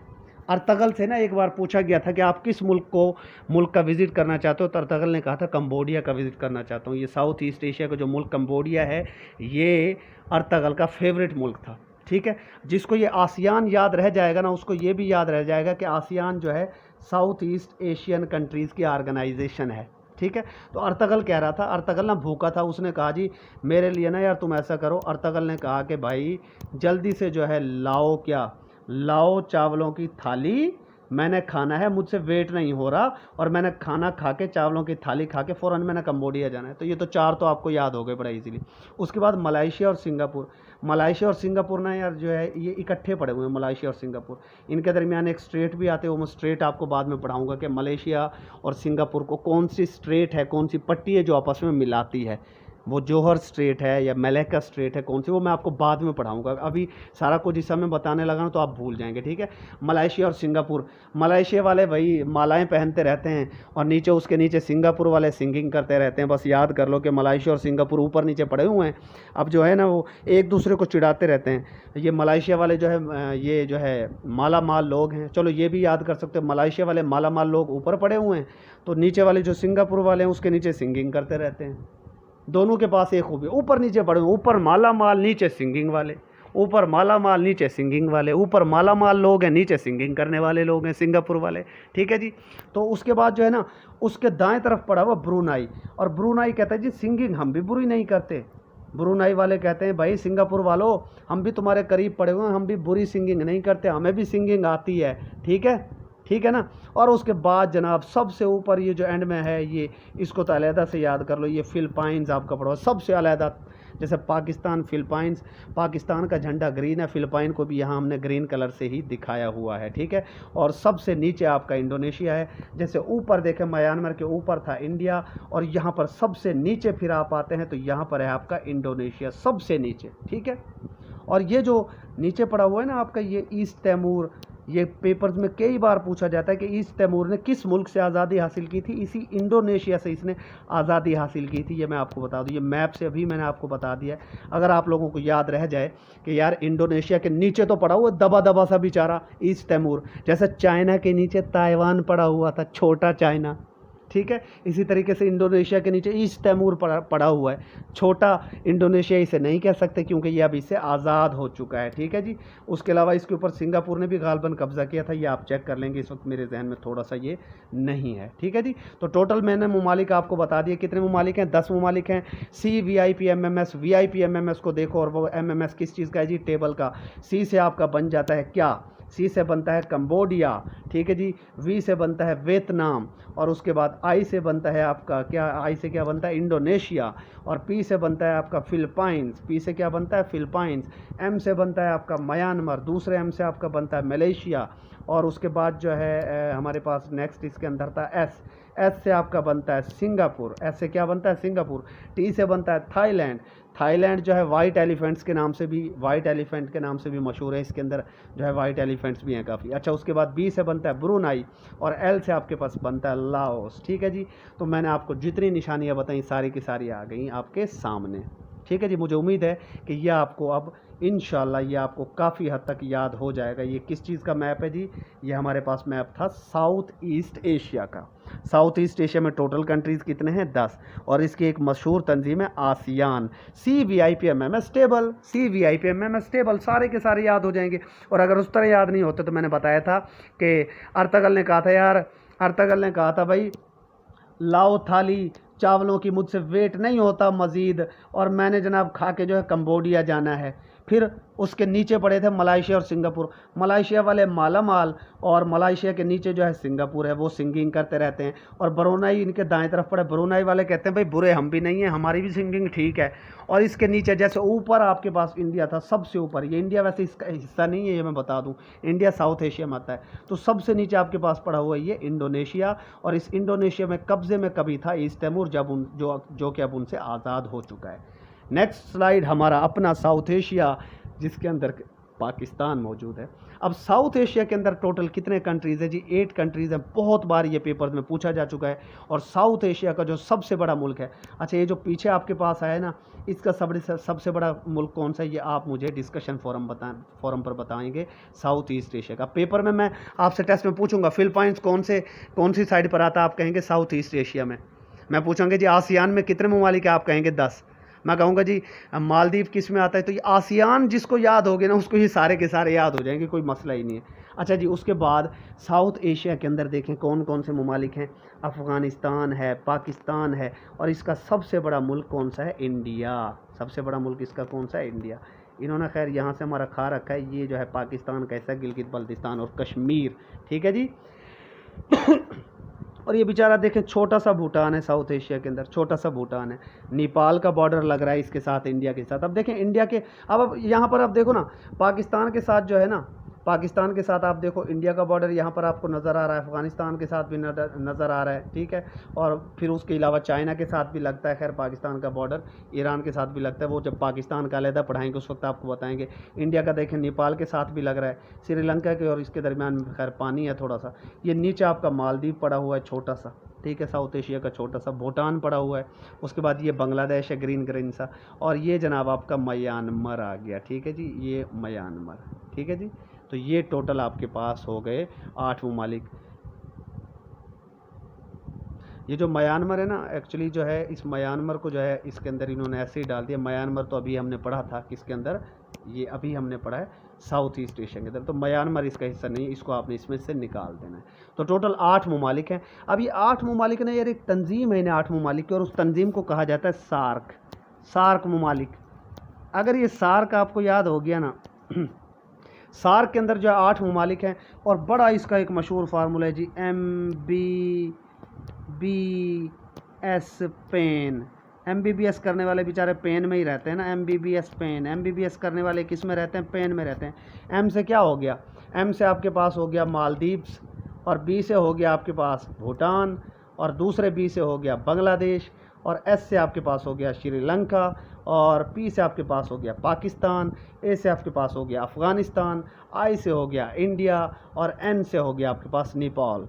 तो इस तरीके से ये टोटल आपके पास 8 कंट्रीज़ हो गए। और ये जो इंडिया है ये इस पूरे कॉन्टिनेंट का तकरीबन 70% बना देता है, आबादी के लिहाज से भी और रकबे के लिहाज से भी तकरीबन 70%, क्योंकि ये काफ़ी ज़्यादा रकबे पर फैला हुआ है इंडिया।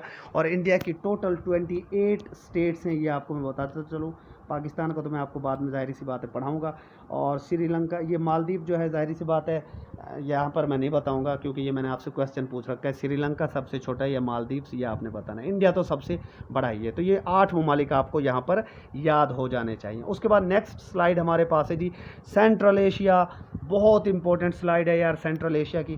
पहले मैं आपको वहाँ असल मैप पे दिखा देता हूँ सेंट्रल एशिया कहाँ पर था।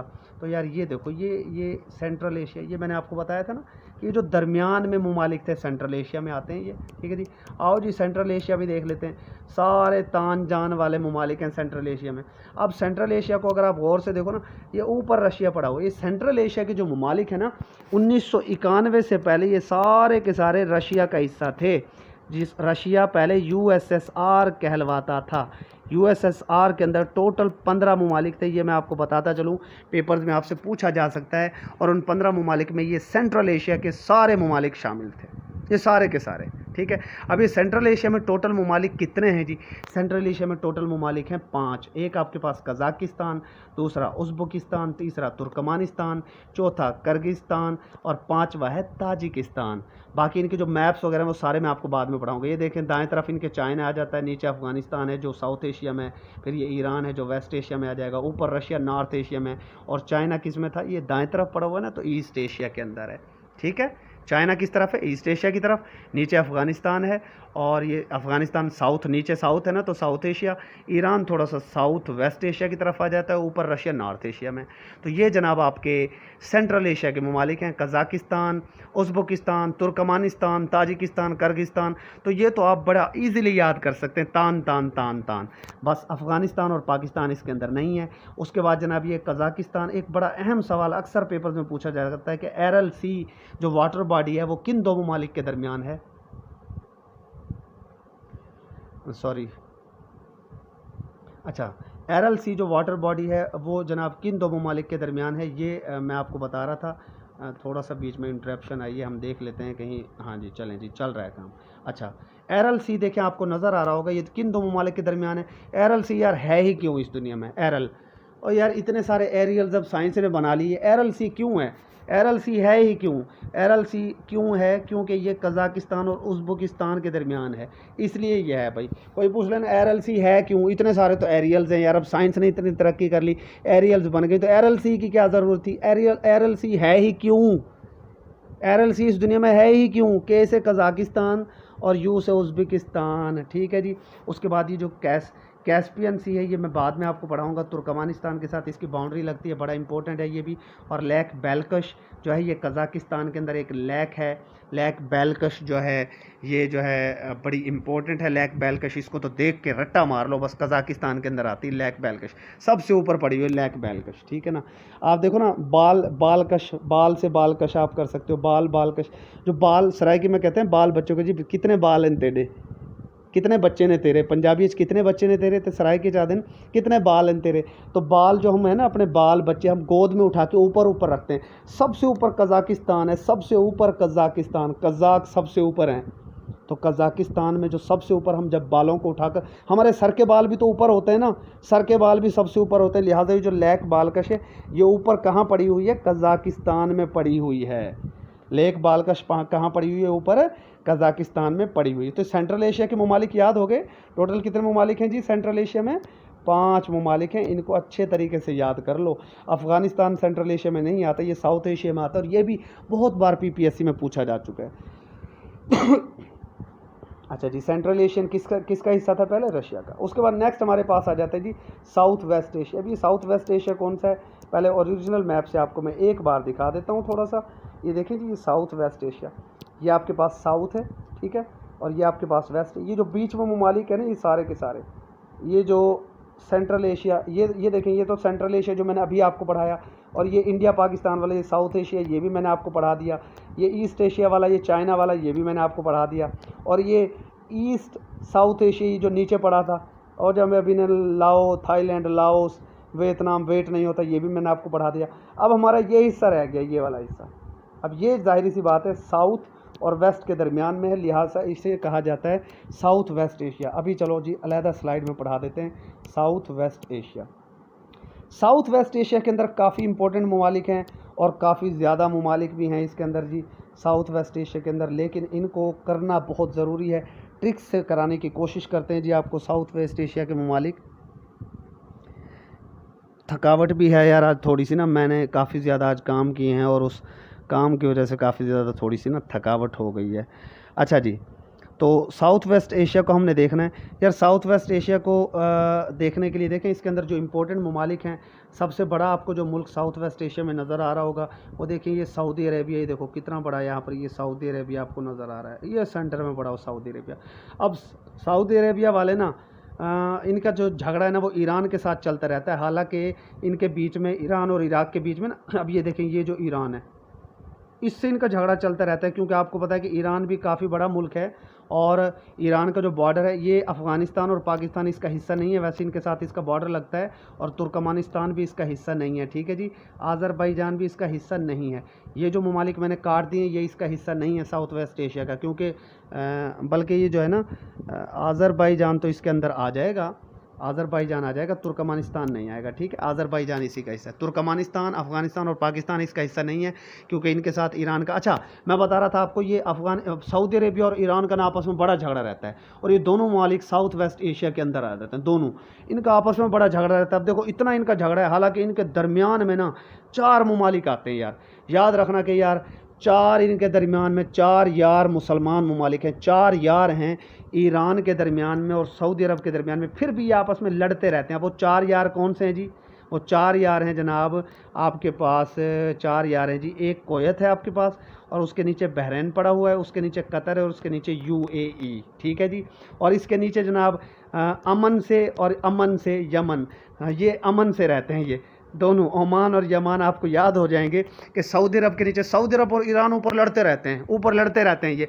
उनके बीच में 4 ममालिक बेचारे, कोयत है, बहरीन है, कतर और यूएई, इनको रट्टा मारो। और नीचे जो अमन से रह रहे हैं ना सऊदी अरब के निचले हिस्से में आपको जो नज़र आते हैं वो ओमान और यमन है। ओमान यमन, ओमान यमन, अमन से रह रहे हैं। ओमान अमन से रह रहा है, यमन भी अमन से रह रहा है। तो ये नीचे सऊदी अरब के आपको याद हो जाएगा, और ऊपर लड़ते कौन है?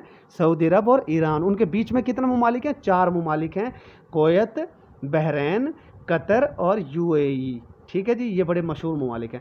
अच्छा, उसके बाद सऊदी अरब के बिल्कुल ऊपर आपका पड़ा हुआ है इराक, बिल्कुल ऊपर, सऊदी अरब के बिल्कुल ऊपर आपका इराक पड़ा हुआ है। ईरान की डायरेक्ट बाउंड्री शाम के साथ नहीं लगती। ये पेपर में एक बार पीपीएससी में पूछा गया था कि शाम के साथ कौन सा मुल्क है जिसकी बाउंड्री डायरेक्ट नहीं लगती। तो देखें ईरान कहाँ पड़ा हुआ है, शाम कहाँ पड़ा हुआ है, सीरिया शाम को कहा जाता है, तो ईरान की बाउंड्री शाम के साथ नहीं लगती। ये पीपीएससी में पूछा जा चुका है कई बार, ठीक है जी। उसके बाद नेक्स्ट हमारे पास जनाब ये आपके पास सीरिया के नीचे ये जॉर्डन पड़ा हुआ है, ये जो ग्रीन ग्रीन से कलर का नज़र आ रहा है आपको, और ये जो नीला सा छोटा सा नज़र आ रहा है ये आपके पास लेबनान है। लेबनान भी बड़ा अहम मुल्क है, ये मिडल ईस्ट का हिस्सा भी कहलाता है। मिडल ईस्ट में आपको अलहदा से बहरहाल पढ़ाऊँगा। और ये जो ये वाला जो हिस्सा है, ये वाला हिस्सा आपका इसराइल एंड पैलेस्टीन है। ये इकट्ठे हैं क्योंकि इसराइल ने पैलेस्टीन को कैप्चर कर रखा है तकरीबन। और ये साइप्रस का जजीरा है, इसके ऊपर जो है ऊपर आपका टर्की पड़ा हुआ है। टर्की का जो है साइप्रस की वजह से एक मुल्क है, एक ग्रीस के साथ इसका तनाज़िया चलता है। ये तनाज़िया मैं आपको अलहदा से बाकायदा पढ़ाऊँगा, फ़िलहाल इसके ऊपर आपने तवज्जो नहीं देनी। बहरहाल टर्की पड़ा है, और टर्की के साथ ही पड़ा हुआ है अर्मीनिया, ठीक है। और अर्मीनिया के साथ पड़ा हुआ है आज़रबाईजान। अब ये आपने किस तरीके से याद करूँ? ऊपर पड़ा हुआ है जॉर्जिया। अब देखो यार ये कैसे याद करना है आपने, आप इस तरीके से याद कर सकते हो कि जो तुर्क है ना मुसलमान मुल्कों का एक अच्छा नुमाइंदा है। तो जॉर्ज बुश आपको पता है अमेरिका का बंदा था ना, अमेरिका का था ना सदर जॉर्ज बुश। तो जॉर्जिया में जो जॉर्ज बुश था ना, जॉर्ज बुश, उसका अरमान था कि तुर्की को अपने साथ मिला ले और अपना भाईजान बना ले, ठीक है। तो ये आपको याद हो जाएगा।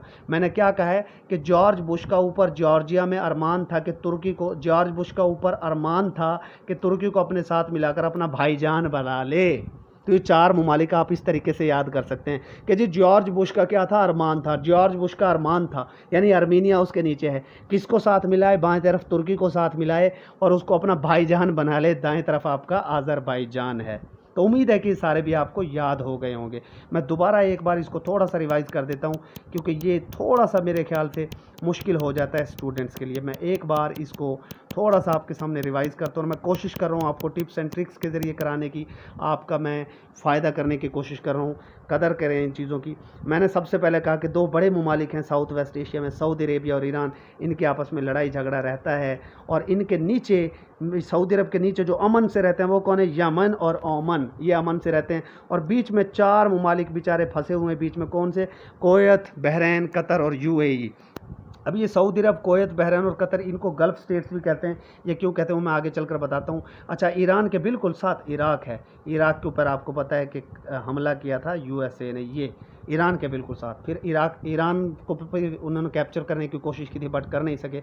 और इराक के बिल्कुल साइड पे, इराक के साथ बॉर्डर लगता है किसका, सीरिया का बॉर्डर ईरान के साथ नहीं लगता, सीरिया के साथ लगता है, ठीक है जी। उसके बाद ये सीरिया के बिल्कुल साथ पर ये जॉर्डन पड़ा हुआ है जिसे उर्दन कहते हैं आप उर्दू में। और ये जनाब आपका नीचे पड़ा हुआ है इसराइल और पैलेस्टीन, और इसराइल के साथ पैलेस्टीन और इसराइल के साथ लेबनान का बॉर्डर लगता है। इसलिए जो लेबनान है, ये लेबनान के अंदर हिजबुल्ला आपको पता है कि काफ़ी ये नाको चने चबवाता है इसराइल को, ठीक है। और ऊपर आपको पता है कि 4 मशहूर ममालिक पड़े हुए हैं ऊपर 4 ममालिक। सबसे ऊपर जाहिर सी बात है जॉर्ज बुश तो सबसे ऊपर है ना भाई, अमेरिका का सदर था और उसका अरमान था, फिर जॉर्ज बुश का अरमान था, क्या अरमान था कि जी तुर्की को अपना मैं भाईजान बना लूँ, ठीक है। तो उम्मीद है कि ये ममालिक आपको काफ़ी हद तक साउथ वेस्ट एशिया के याद हो गए होंगे, ठीक है जी। उसके बाद नेक्स्ट हमारे पास कुछ एशिया की मालूमात है इंपॉर्टेंट, मैं एक एक करके बताता हूँ। एशिया जो है largest and most populous continent है, ये आपको मैं पहले ही बता चुका हूँ। टोटल इसके अंदर 48 कंट्रीज़ हैं, लेकिन इसके अंदर ताइवान को भी मुल्क नहीं माना जाता, जो और चीन के नीचे था, जो छोटा ताइवान, छोटा चीन मैंने जिसको कहा था।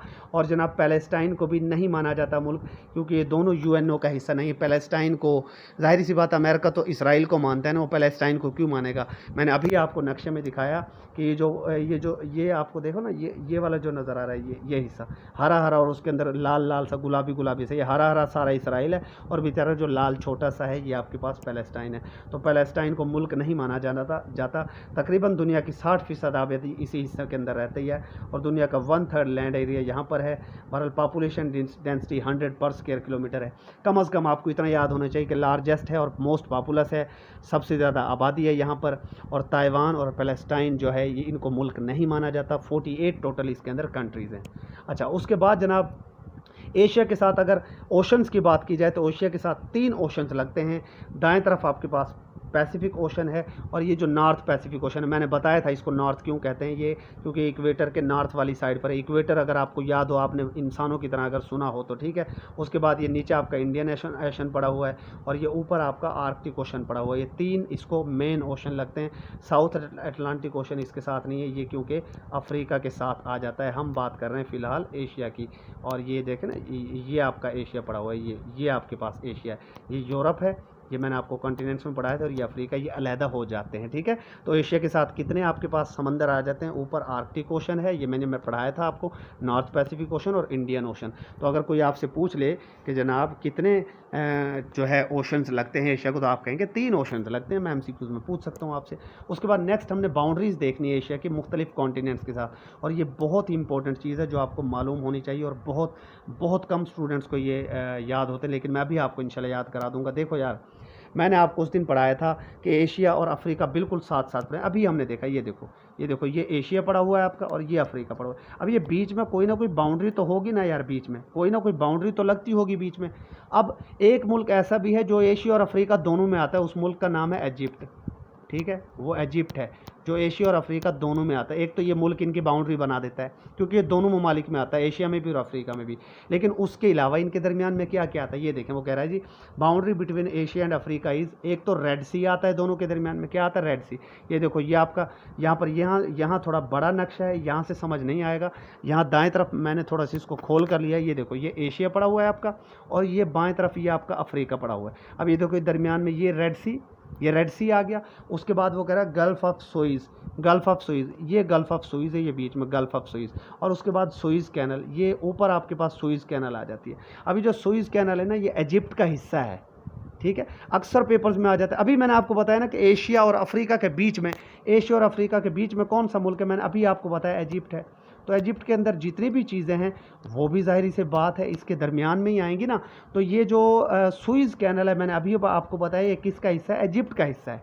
सुइज़ कैनल किसका हिस्सा है, इजिप्ट का हिस्सा। और ये जो सिनाई पेनिनसुला है ना, सिनाई पेनिनसुला उस जगह कहते हैं जिसके 3 साइडों पर पानी हो और एक साइड पर उसके ज़मीन हो। देखिए ना, इसकी इस साइड पर ज़मीन है, इस तरफ पानी है, इस तरफ पानी है, इस तरफ पानी है। तो सिनाई पेनिनसुला भी इसके दरमियान में है। तो टोटल अगर आप हिसाब किताब लगाएं अब इसका बैठकर, तो टोटल कितनी चीज़ें बीच में आ गई हैं जनाब, एशिया और अफ्रीका के कितनी चीज़ें बीच में आ गई हैं जी। एक तो रेड सी आ गया, ठीक है, दूसरा गल्फ ऑफ सुइज़ आ गया, और तीसरा आपकी सुइज़ कैनल आ गई, ठीक ठीक है जी। उसके अलावा वो कह रहा है this makes Egypt a trans continent country. Trans continent का मतलब है कि इजिप्ट दोनों कंट्रीज़ में आता है, दोनों कॉन्टिनेंट्स में आता है। With the Sinai peninsula in Asia and the remainder of the country in Africa. वो कह रहा है सिनाई पेनिनसुला जो है ना, सिनाई पेनिनसुला अफ्रीका में नहीं है, ये एशिया के अंदर आता है। इसका सिनाई पेनिनसुला जो है ये ज़्यादा एशिया के अंदर है, लेकिन इस मुल्क का कुछ हिस्सा जो है अफ्रीका के अंदर भी आ जाता है। इस मुल्क का सिनाई पेनिनसुला सारा का सारा एशिया में। तो उम्मीद है कि यार ये बाउंड्री बड़ी थोड़ी सी मुश्किल सी ज़रूर है, लेकिन इसको याद करने की कोशिश करो। अक्सर पेपर्स में सवाल पूछ लिया जाता है कि कौन सा मुल्क है जो अफ्रीका और एशिया दोनों में। इजिप्ट आपको याद होना चाहिए। अक्सर पूछा जाता है कि सुइज़ कैनल किस मुल्क में है, तो जाहिर सी बात है इजिप्ट जब दोनों मुल्कों के बीच में है और सुइज़ कैनल भी दोनों कॉन्टिनेंट्स के बीच में है और सुइज़ कैनल भी इन दोनों कॉन्टिनेंट्स के बीच में है, तो जाहिर सी बात है फिर सुइज़ कैनल और इजिप्ट दोनों इन दोनों कॉन्टिनेंट्स के बीच में आ गए ना। और उसके बाद सिनाई पेनिनसुला, सिनाई तो बाकायदा इलाका ही इजिप्ट का है, ठीक है जी। सिनाई पेनिनसुला एशिया के अंदर मौजूद है, लेकिन ये मुल्क किसके अंदर है, इजिप्ट के अंदर है। तो उम्मीद है ये भी आपको समझ आ गया। उसके बाद यूरेशिया मैं आपको पहले ही पढ़ा चुका हूँ। यूरेशिया का मतलब है एशिया और यूरोप मिलकर, एशिया और यूरोप मिलकर। और इसके अंदर कौन कौन से ममालिक आते हैं जी, एक रशिया आ जाता है, एक रशिया का जो इलाका है साइबेरिया वो भी आ जाता है इसी के अंदर, ठीक है। चाइना आ जाता है, इंडिया, और उसके बाद अफ्रीका आ जाता है आपके पास, ठीक है, और जापान इससे हट कर है, ठीक है। अच्छा जी, वो कह रहा है जी एशिया एंड यूरोप को अगर आप मिला दो, ये दो कॉन्टिनेंट्स मिलकर आपके पास इस सिंगल टेक्टोनिक प्लेट के ऊपर हैं और इनको मिला दो तो ये यूरेशिया बनाते हैं। और इनके अंदर जो कंट्रीज़ है वो कौन से हैं, रशिया है, कजाकिस्तान भी इसी के अंदर आ जाता है, यहाँ शो नहीं हो रहा, ठीक है। उसके बाद टर्की है, जॉर्जिया है, अज़रबैजान है, काफ़ी सारे ममालिक हैं, ये इन दो कॉन्टिनेंट्स के अंदर आ जाते हैं। जाहिर है एशिया और यूरोप को मिलाकर यार जापान भी आ जाएगा, जाहिर है एशिया और यूरोप सबको मिलाकर जो ममालिक आएंगे वो आपका यूरेशिया कहलाता है। ये मैं आपको पहले भी पढ़ा चुका हूँ, कभी इंटरव्यू में किसी में पूछ लिया जाए। अच्छा ये जी एशिया माइनर क्या है, ये मेरा आपसे सवाल है, ये भी इंटरव्यूज़ में पूछा जाता है, एशिया माइनर क्या है जी, ठीक है जी, ये आप मुझे बताएंगे। उसके बाद नेक्स्ट हमारे पास है एशिया और यूरोप के दरमियान क्या बाउंड्री जी। एशिया और यूरोप के दरमियान जनाब याद रखिए। अच्छा मैं आपको थोड़ा सा यहाँ पर ना एक मज़ेदार चीज़ दिखाता हूँ। देखो ये जो हमने अभी देखा है ना, हाँ सॉरी ये वाला देखो, मैं आपसे कह रहा था कि ये जो रशिया है ना ये कुछ एशिया के अंदर है, ज़्यादा एशिया के अंदर और कुछ यूरोप के अंदर है। अब ये जो जगह है ना ये जाहिर सी बात है इधर यूरोप है और इधर एशिया है, तो ये एशिया और यूरोप के दरमियान बाउंड्री है। और यहाँ पर हैं यूरल माउंटेन्स। केड़ी माउंटेन्स भाई, यूरल माउंटेन्स, यूरल माउंटेन्स। और यही वो माउंटेन्स हैं जो एशिया को यूरोप से अलहदा करती हैं। बड़ा इंपॉर्टेंट एमसीक्यू है ये, बड़ा इंपॉर्टेंट। अच्छा जी पहुंच जाते हैं हम अपनी जगह पर जहां तक हम पहुंच गए थे। कहां तक, ये आ गया जी, ठीक है। ये देखो जी, ये आपका एशिया पड़ा हुआ है, ये आपका यूरोप पड़ा हुआ है, ये जो दरमियान में ये यूरल माउंटेन्स हैं, ये मेजर बाउंड्री है एशिया और यूरोप के दरमियान। मैं आपसे पूछूँगा एमसीक्यूज़ में कि जनाब कौन सी माउंटेन्स है जो एशिया और यूरोप को अलहदा करती हैं। यूरल माउंटेन्स है, और भी चीज़ है इसके अंदर, एक यूरल माउंटेन्स है और एक कैस्पियन सी इनके दरमियान में है और एक कॉकस माउंटेन्स भी इन्हीं दो कॉन्टिनेंट्स के दरमियान में आती हैं और एक ब्लैक सी भी इन्हीं के दरमियान है। ब्लैक सी बॉडी है, जाहिर है वाटर बॉडी, कैस्पियन सी भी वाटर बॉडी है। दो वाटर बॉडीज़ आ गई, कैस्पियन सी और ब्लैक सी, बी सी और यू सी जो है आपका यूरल माउंटेन्स और कॉकस माउंटेन्स आ गए। ये देखो ये एशिया है, ठीक है, और ये इस तरफ आपका यूरोप है। ये आपके पास यूरल माउंटेन्स आ गई, ये यूरल माउंटेन्स आ गए, ठीक है। और ये आपके पास आ गई कैस्पियन सी और ये आपके पास आ गए कॉकस माउंटेन्स और ये आपके पास आ गया ब्लैक सी। और ये आपका इस तरफ क्या है, ये आपका यूरोप आ जाता है, ठीक है। तो ये यूरोप और किसके दरमियान है जनाब, एशिया के दरमियान। चार टोटल चीज़ें हैं। अब कम से कम यूरल माउंटेन्स तो याद कर लो यार, और कॉकस माउंटेन्स तो याद कर लो, ठीक है ना। ये बाउंड्री बनाते हैं एशिया और यूरोप के दरमियान। तो यूरल माउंटेन्स फिर किस मुल्क में आ जाएंगे, ऑफ कोर्स ये रशिया के अंदर आ जाएंगे, क्योंकि ये ज़्यादातर रशिया के पास ही हैं, ठीक है।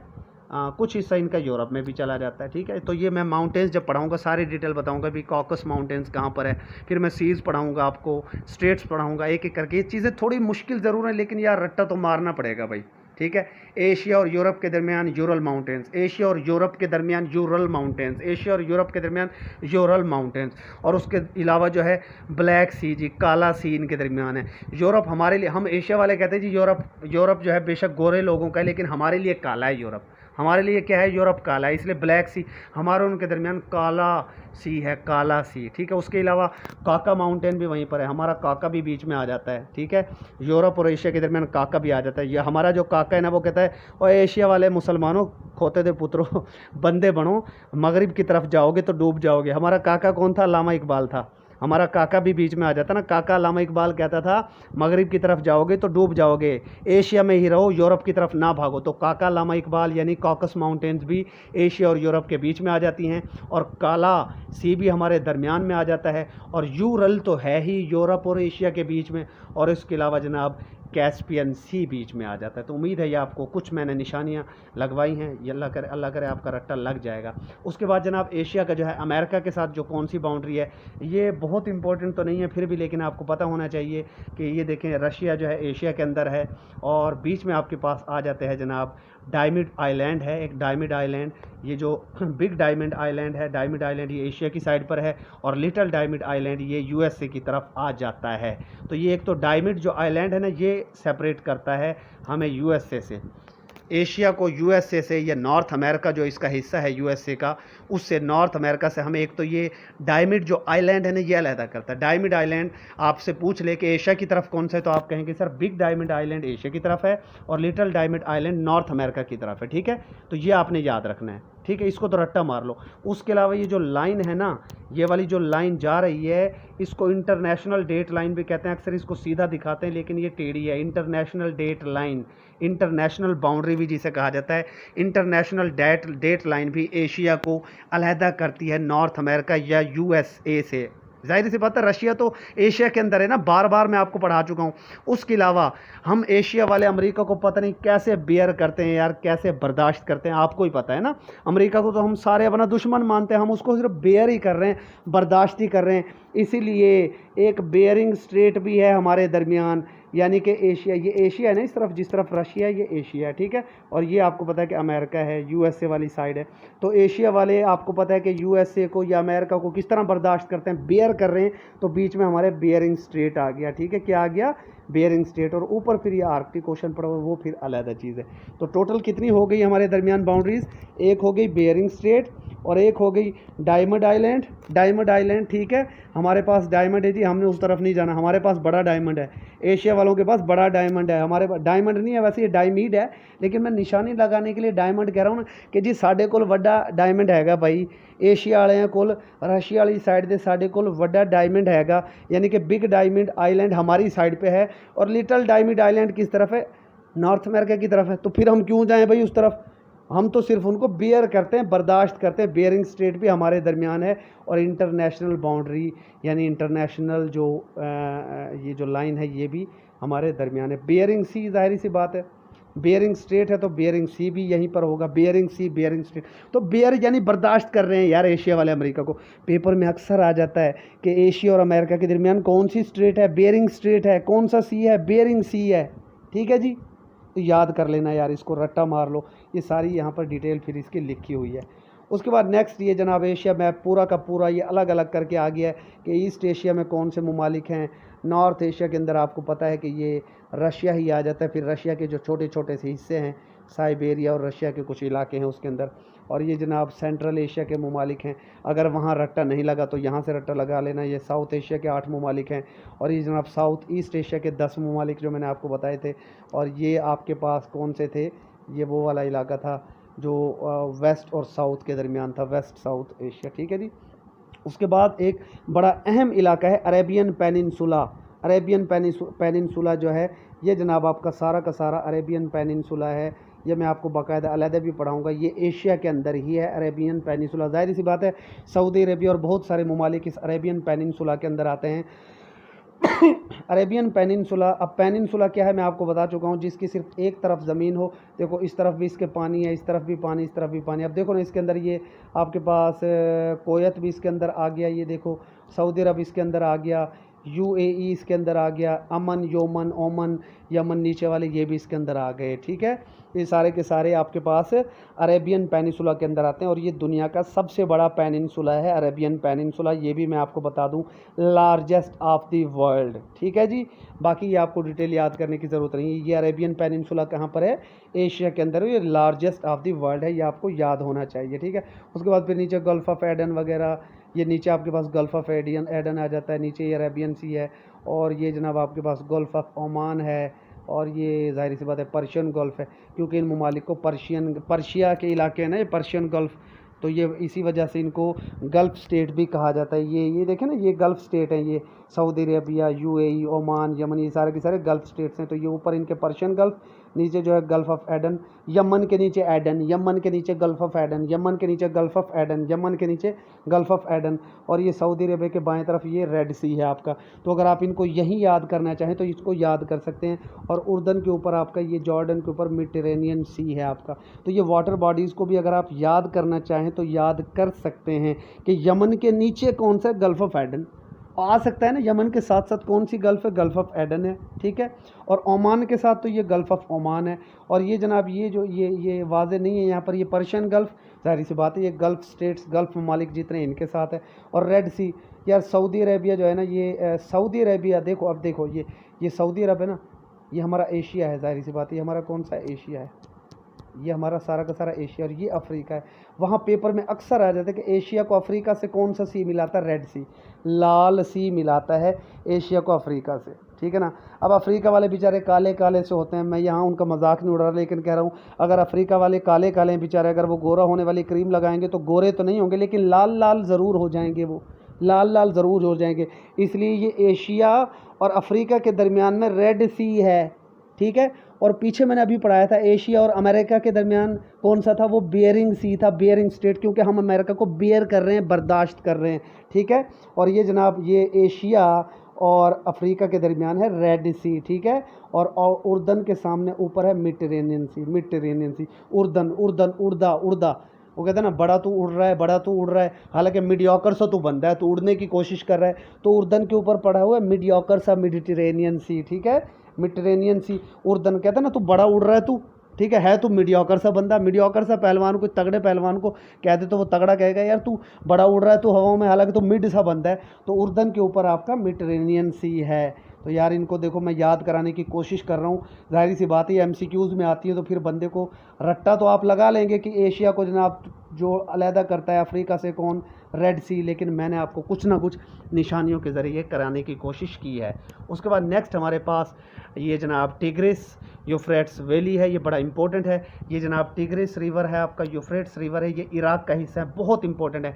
इराक का पुराना नाम मेसोपोटामिया है, इसीलिए इसे मेसोपोटामियन वैली भी कहा जाता है। टिग्रिस रिवर और ये जो यूफ्रेट्स रिवर, ये आगे मिलकर चलकर ये शतुल अरब बनाते हैं। शतुल अरब एक दरिया का नाम है, शतुल अरब बहुत इंपॉर्टेंट दरिया है, और ये MCQs में कई बार पूछा जा चुका है कि ये टाइग्रिस रिवर है, टाइग्रिस भी कहते हैं, टाइग्रिस रिवर जनाब है, और जो यूफ्रेट रिवर है, ये मिलकर कौन सा दरिया बनाते हैं? कौन सा दरिया बनाते हैं? तो जनाब ये कौन सा दरिया बनाते हैं? शतुल अरब बनाते हैं। और ये किस मुल्क के अंदर है? ये इराक। जो पढ़ा रहा हूँ ना वही मैं आपसे पूछूंगा, ये इंपॉर्टेंट चीज़ें मैंने एशिया की पढ़ाई हैं।